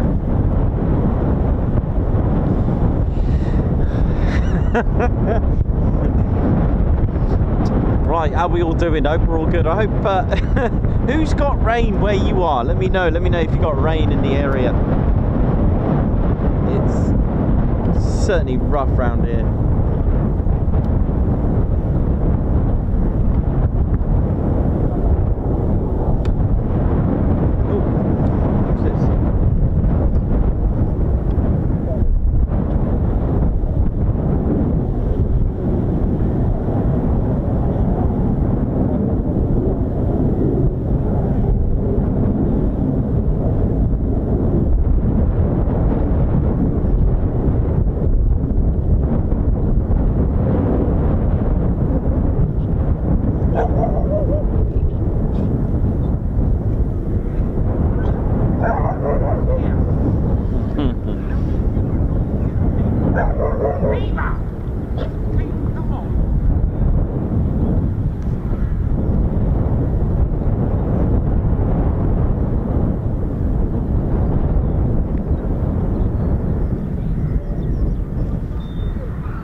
Might get a practice diversion in a second, well, in a moment, and I'll tell you what is going to be doing the diversion is this rain, I think. Well, I hope it does, it just divert somewhere else, but let me have a look at this app. I've got 2 apps that I'm using, plus, well, actually 3. My eyes for one, I can see to my left of what's going on, but I don't have much, I literally do not have much time in.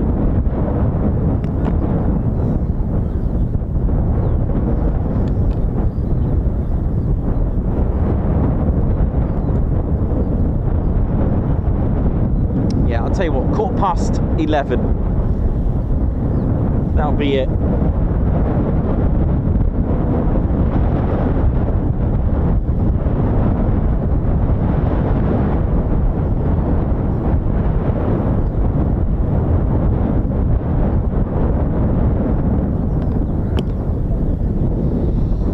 Yeah, it looks like we may get a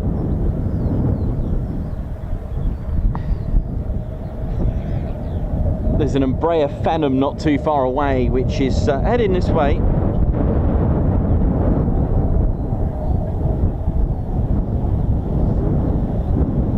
Let's see if this rain just delays a little bit. Come on.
So lots of you have got rain, some have lots of wind.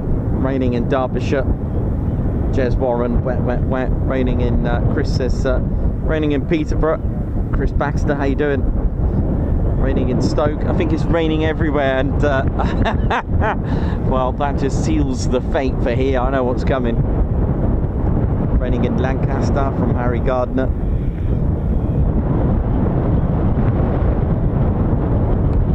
Raining in Reading from Lewis. Or yeah.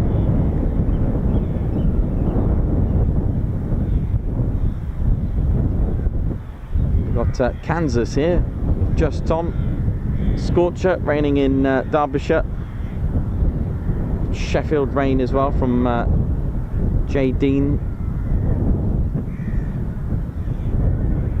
J. Dean Hall. So yeah, Cranwell 1-7 practice diversion coming up by the look of it. But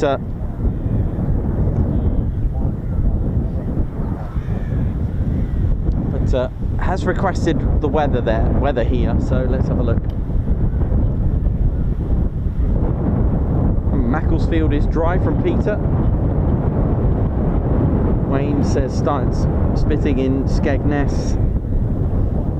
No rain or wind in Great Yarmouth. Yeah, I think we're going to get it though. It's heading our way. The West Country's damp. But yeah, it does. So yeah, we've got an Embraer Phenom. So we start as we mean to go on from yesterday with 45 Squadron.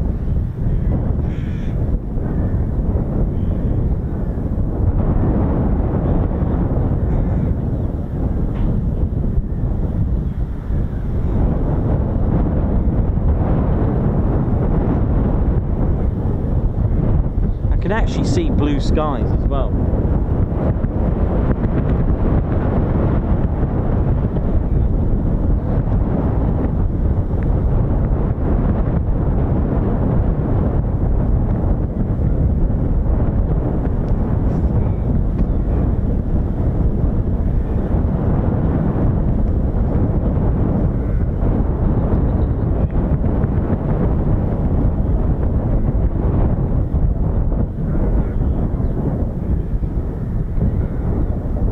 We do have a startup. We've actually got startups as well, goodness me.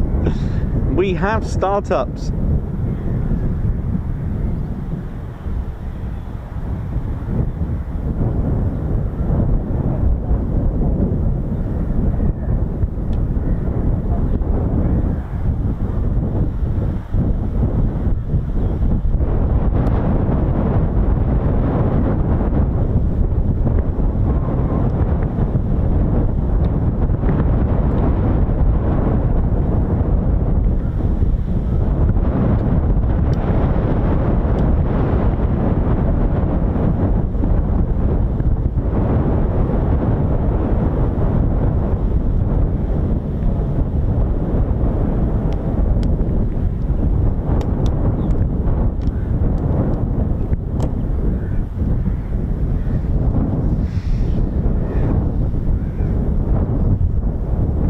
So if you just joined us, welcome to the windy show, the windy edition. And we got some startups as well, so that's all good. Oh my word, typical, isn't it? I wish they started earlier. I reckon I've got about 15 minutes up here or so, maybe 20 at most, but I'll keep going until it starts hammering it down, don't worry. Oh man, I've just seen the Met Office app. Oh my word, what is that?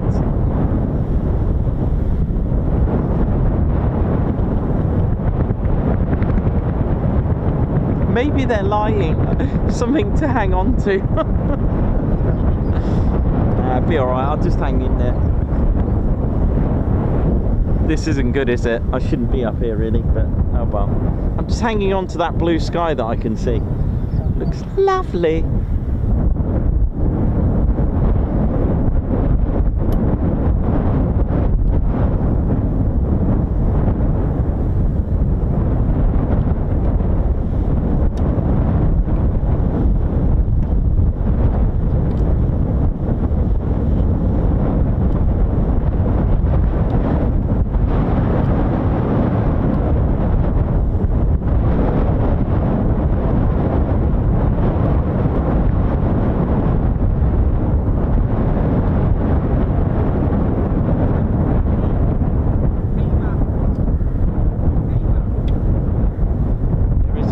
Running at me.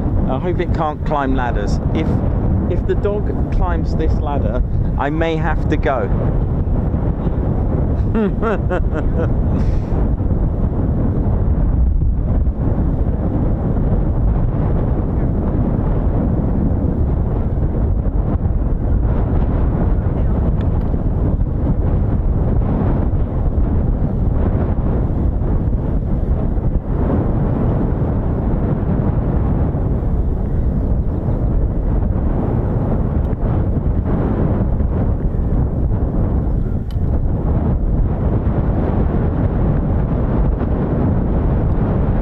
So if you just joined us, here's the situation right now. So we've got an Embraer Phenom of 45 Squadron operating from RAF Cranwell, just turning for a low approach. We've got startups of the F-35Bs, and on approach in maybe 20 minutes is a lot of rain. Call sign Emotion 01.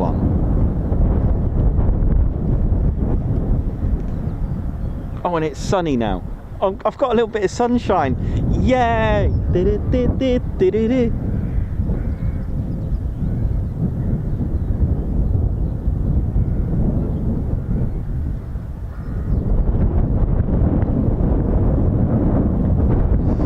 Rob Kennard, how's Exeter? How's Devon? Can't wait to go back next year. for my annual trip. Can't remember the days I used to go 4 or 5 times a year and go to Cornwall, do a bit of surfing, investigate stone circles. Mount Woolacombe, I used to go there quite a lot, get my surfing fix. Croyd, Bude, love that. Devon and Cornwall, that's where you'd find me. Long hair, beads in the hair, some random hairstyle.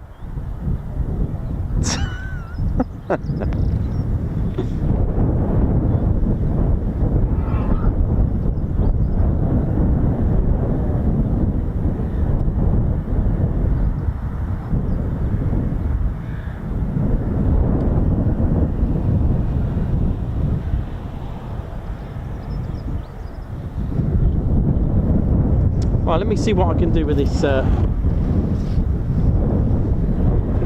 practice diversion with all this protective gear that I'm just hoping works.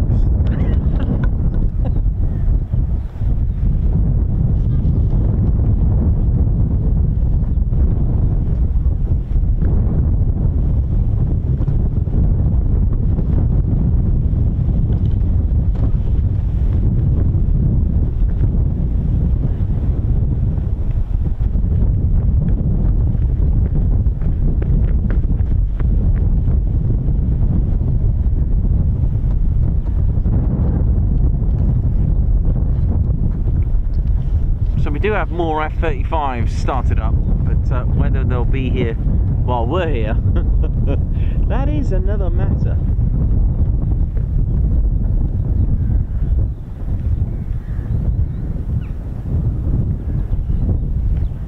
And of course, you may notice that was a brand spanking new model of my F-35B with the landing gear. I'll try and source one that's the same scale as the F-35A, that would be good. And then we can really play like for like, hopefully with the weapons bay open as well. If I can source one out, I will get one.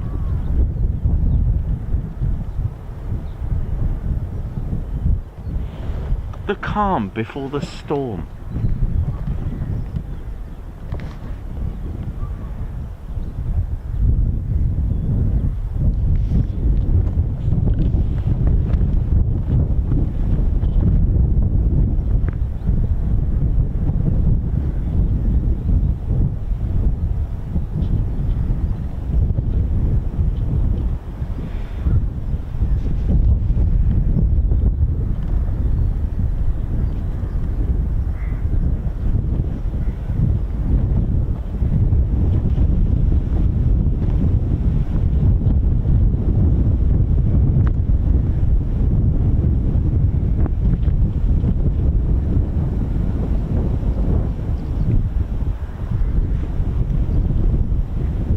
Okay, here we go.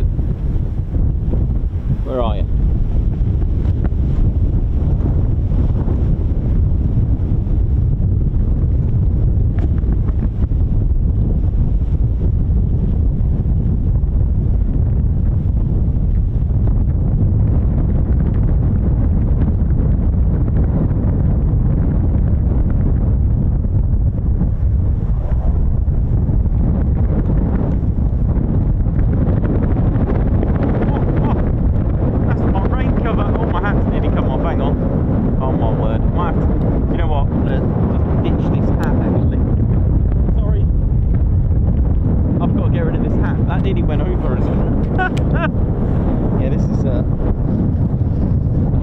Bailed.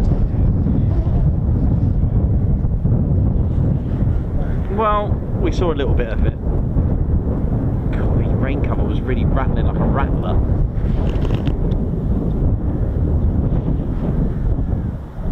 Yeah, the Texas Rattlers. Bit of PBR if you're into that. Or the old Cornish Rattler, for those that know.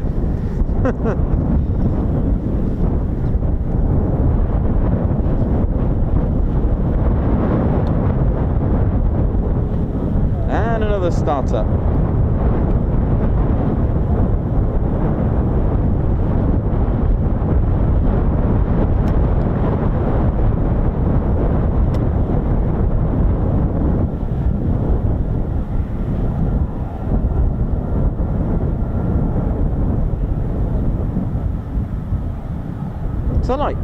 startups. Oh man, we may miss it.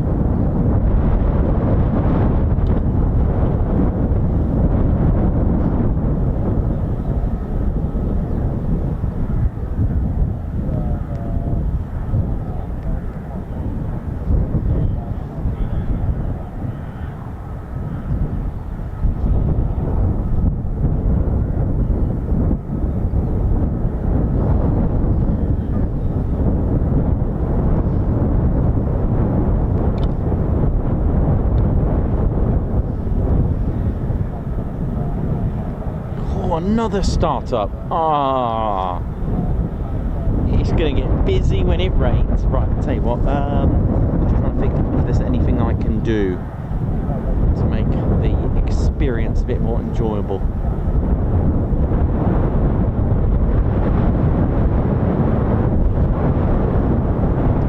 The boss is thinking.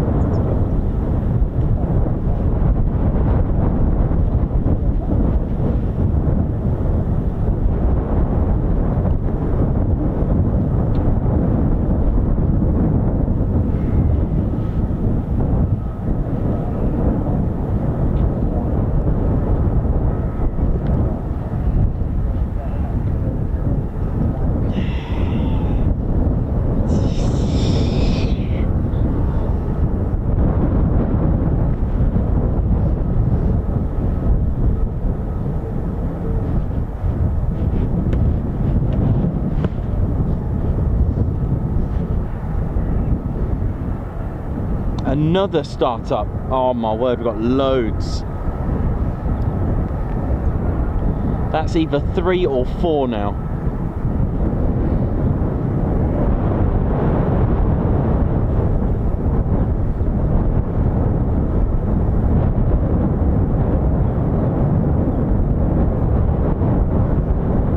So flashy going on. Okay, now it's got all dark and dingy.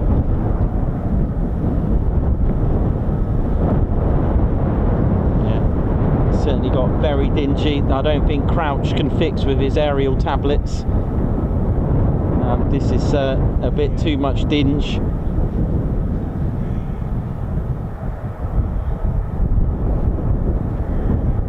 Yep, very typical. A bit like Hull Beach. It's sunny.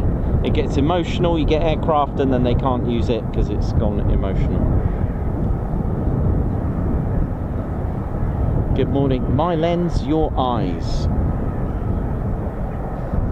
So the F-35Bs are on startup. We've either got 3 or 4.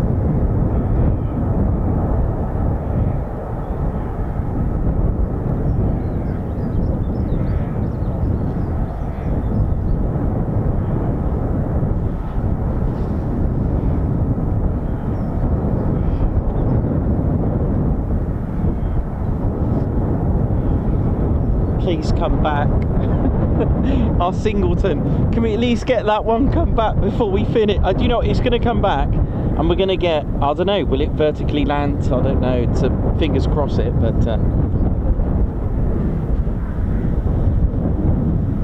oh no, Bognor Regis has got the rain as well. Oh my gosh,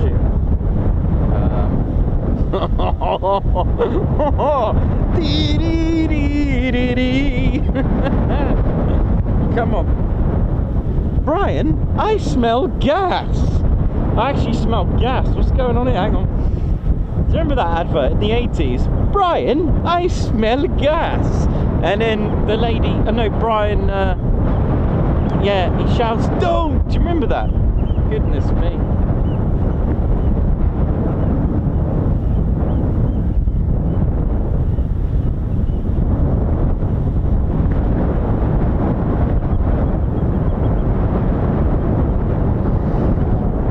So, RAF Marham, home to 3 squadrons, flying units, 617, 207, the OCU, and 809 Naval Air Squadron. It's also home to the RAF Regiment as well, 15 Squadron RAF Regiment and 2620 Squadron Royal Air Auxiliary Air Force Regiment. And you can see the Reggie Assault Course there. That is what they'll use for their training as well, whatever it is that they do. It's also home to 6 RAF Police and Security Squadron F-35, along with the Lightning Force HQ as well. The only aircraft that operates here is the F-35B.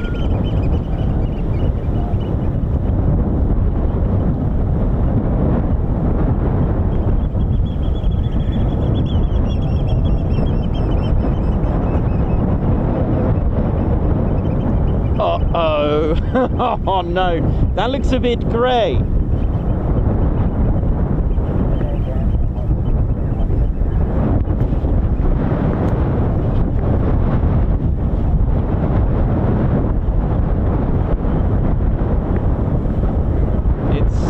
It's getting really emotional at the moment. We're stood here at RAF Marham and the wind is blowing a gale, and if you like curly hair, today is for you. If you like curlers, actually curling escutable. Yeah, there you go. Curlews are getting excited.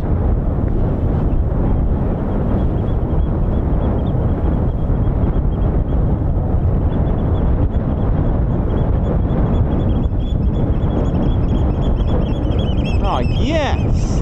Look at them! Aww. Oh, they're oyster catchers. Those ones.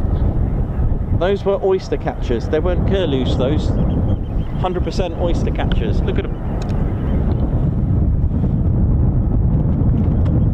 Got a full ship of oyster catchers.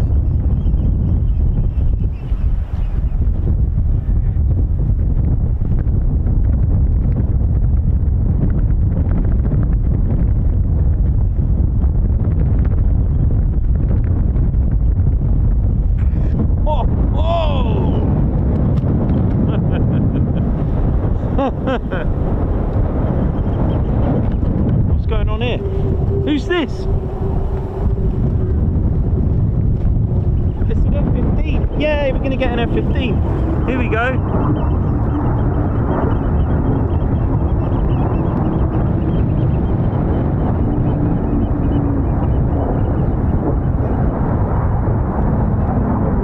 Hey, I'm sorry, I pressed the wrong button.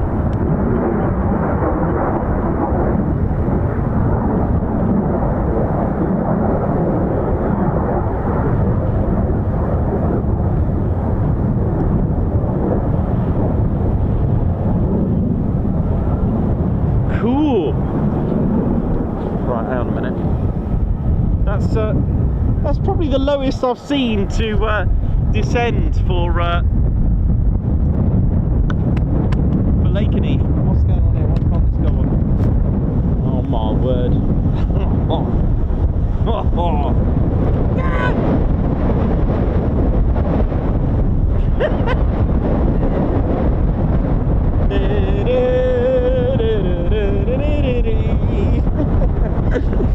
It's windy.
Oh, here it comes. Oh no, it looks shocking.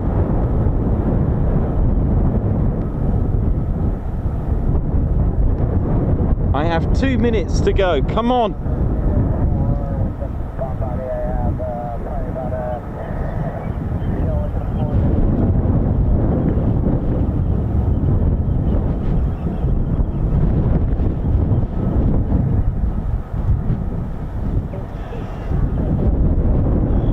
Okay, come on, let's get a couple of takeoffs quickly. Come on. Chop chop. Right, they're okay. Come on, it's fine. I'm all good because I've got a day off tomorrow. I think the way the weather is tomorrow. Tomorrow is just ridiculous. On, off, on, off. Say on, say off. Rain on, rain off. It's like the Karate Kid of weather tomorrow. Rain on, rain off. Rain on, rain off.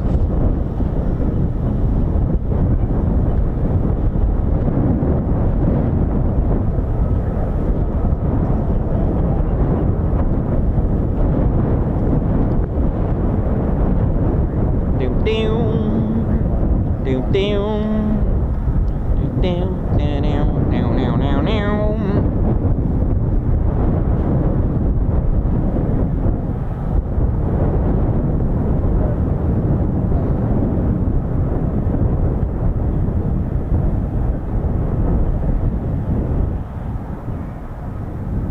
Well, you know, they are called lightnings.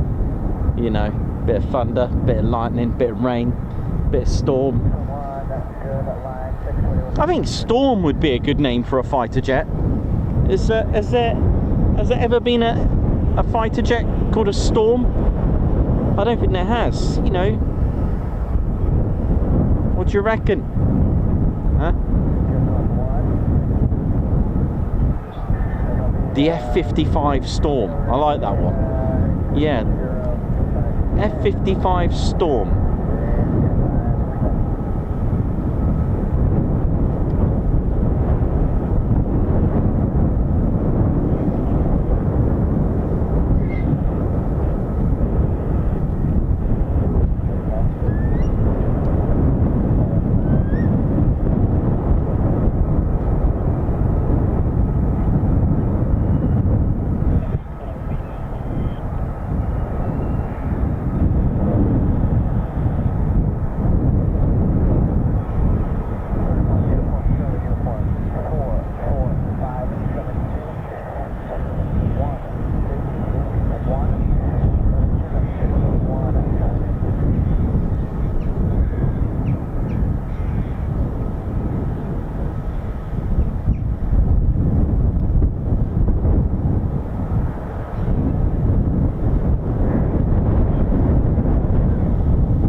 Now running out of time.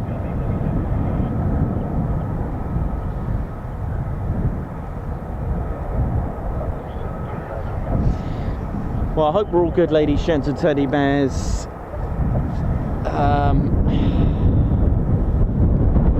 So we haven't had any departures or arrivals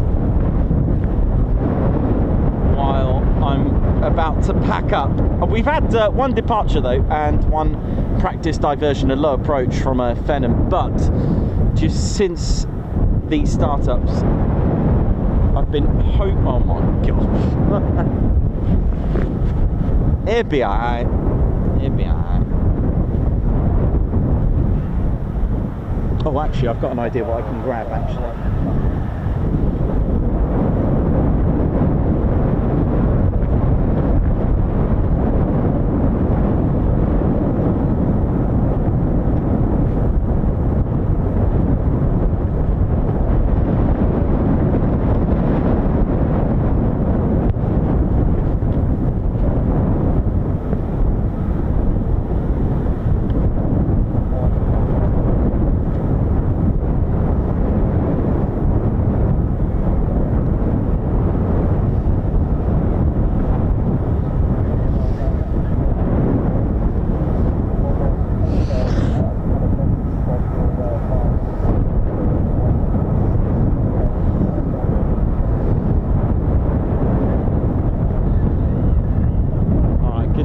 rain from far away in the distance. Oh dear.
Come on, please taxi.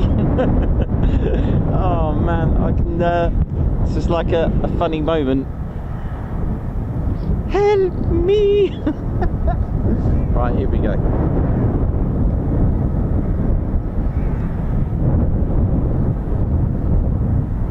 Yeah, that was pretty cool. That F-15 heading back to base.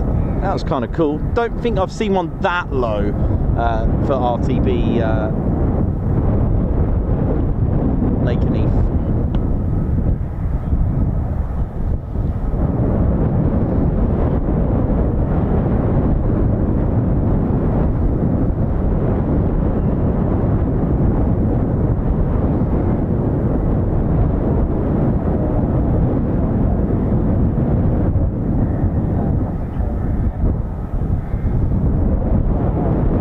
Might get up. Come on, he's coming now. Come on, man.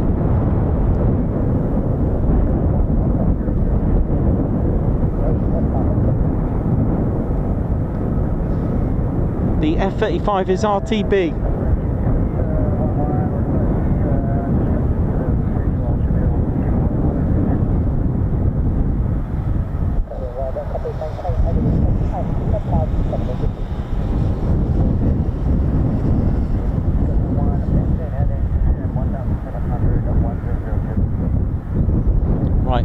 Our F-35 that took off this morning, it's not far, but so's the rain, not far.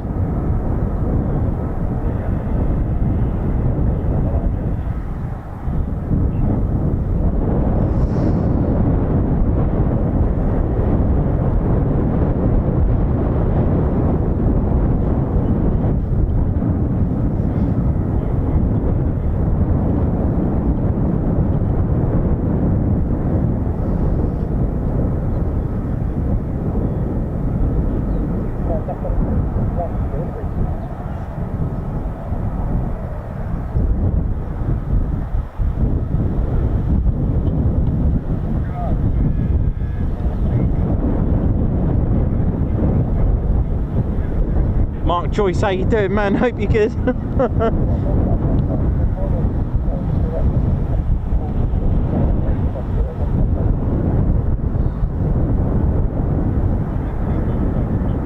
Okay, they're taxiing now.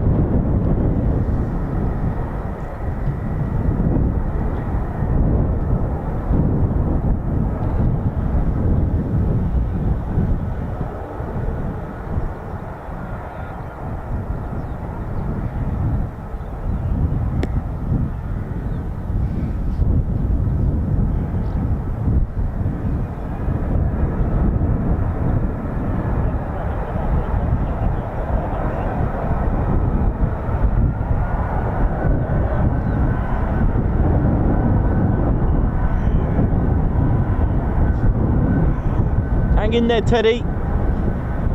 One last push. We may get a landing. Come on. pleased. It's not far, it's descending very low now, the F-35.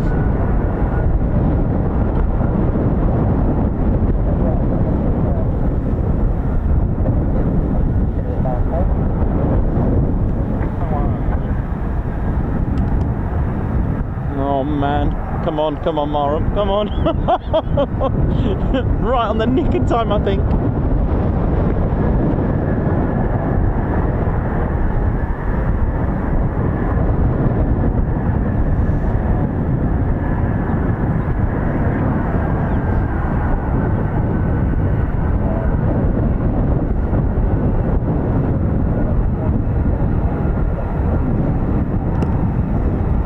I don't know how this is going to work out, but I'll do my best.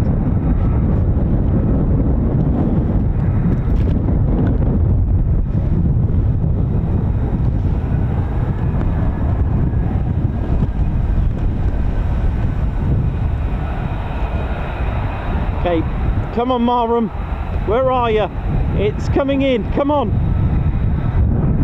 So's the rain. Will I make it? We've got aircraft taxiing, we've got an aircraft coming in, come on. Where are you? If I'm gonna get wet, please Marham 1-1, vertically land. Ah!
Where are you going? Oh, hey!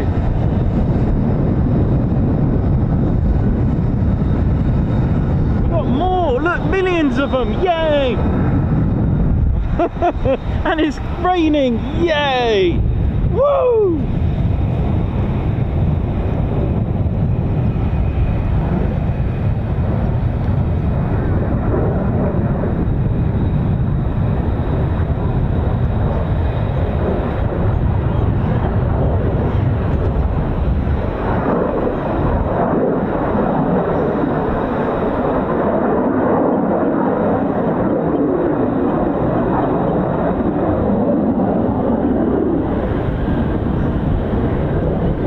Why is one not vertically landing? I'm about to get wet. I need a vertical landing.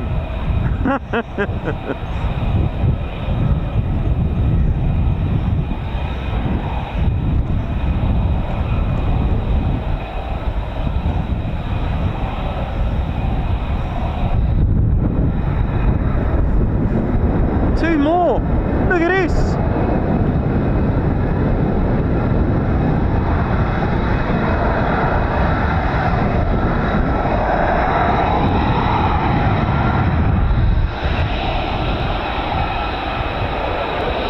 Oh, hello.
Okay, here comes the rain.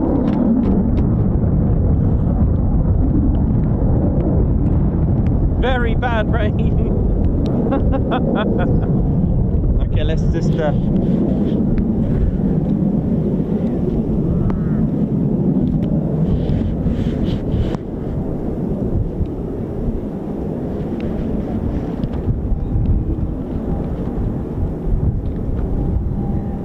okay, so it didn't vertically land anyway.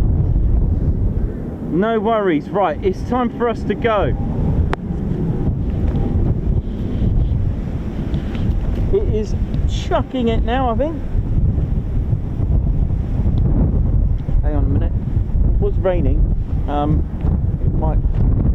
Oh well, we didn't get. It is starting to rain now, so we're gonna finish up as it's now just started to rain. Yeah, quite a lot, as you could probably hear that. Right, we're gonna go. Bye everyone.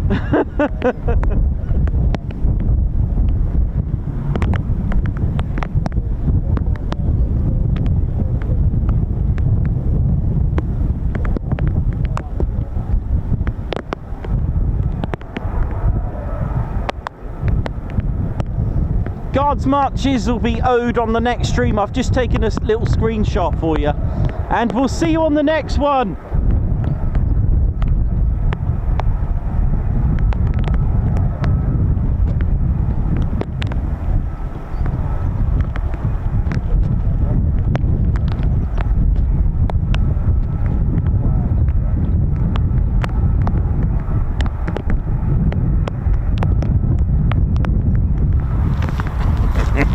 Oh yeah, ladies, sheds and teddy bears, welcome to the Ted Coningsby channel membership. I'm Nikos, I'm your cameraman and commentator. This is our squadron leader, Ted Coningsby. Just want to say a massive thank you to all our members. Guns up, and oh yeah. Take it away, Ted. Ladies, sheds and teddy bears, we want to say a massive thank you to all of our subscribers for getting us to where we are today. We have gone all over the country, from as far as Lossiemouth to Bryce Norton, and military areas such as air weapons ranges, low flying areas, heritage centres and special flights for TED 2. We cannot do this without your support, and your support will be rewarded. You can now join the Ted Coningsby Squadron and help fund the channel to get us around the country and provide us with the funds for equipment to bring you better content too. We have 3 levels of membership to suit everyone. With your membership, you'll get access to members only videos, photos, posts, unlock special Ted Coningsby YouTube emojis and loyalty badges, as well as being able to access our exclusive members only Discord server. All membership levels reward you with discounts to our online store. Our top level fighter squadron was inspired by many of our fans who supported the channel massively. This is more of a personal experience with me and Ted, giving you exclusive live streams and content from behind the scenes photos, special info and updates, as well as a free Ted Coningsby Fighter Squadron patch for joining. Whichever membership level suits you, we want to say a massive thank you for choosing to join the Ted Coningsby Squadron. Ah, yeah.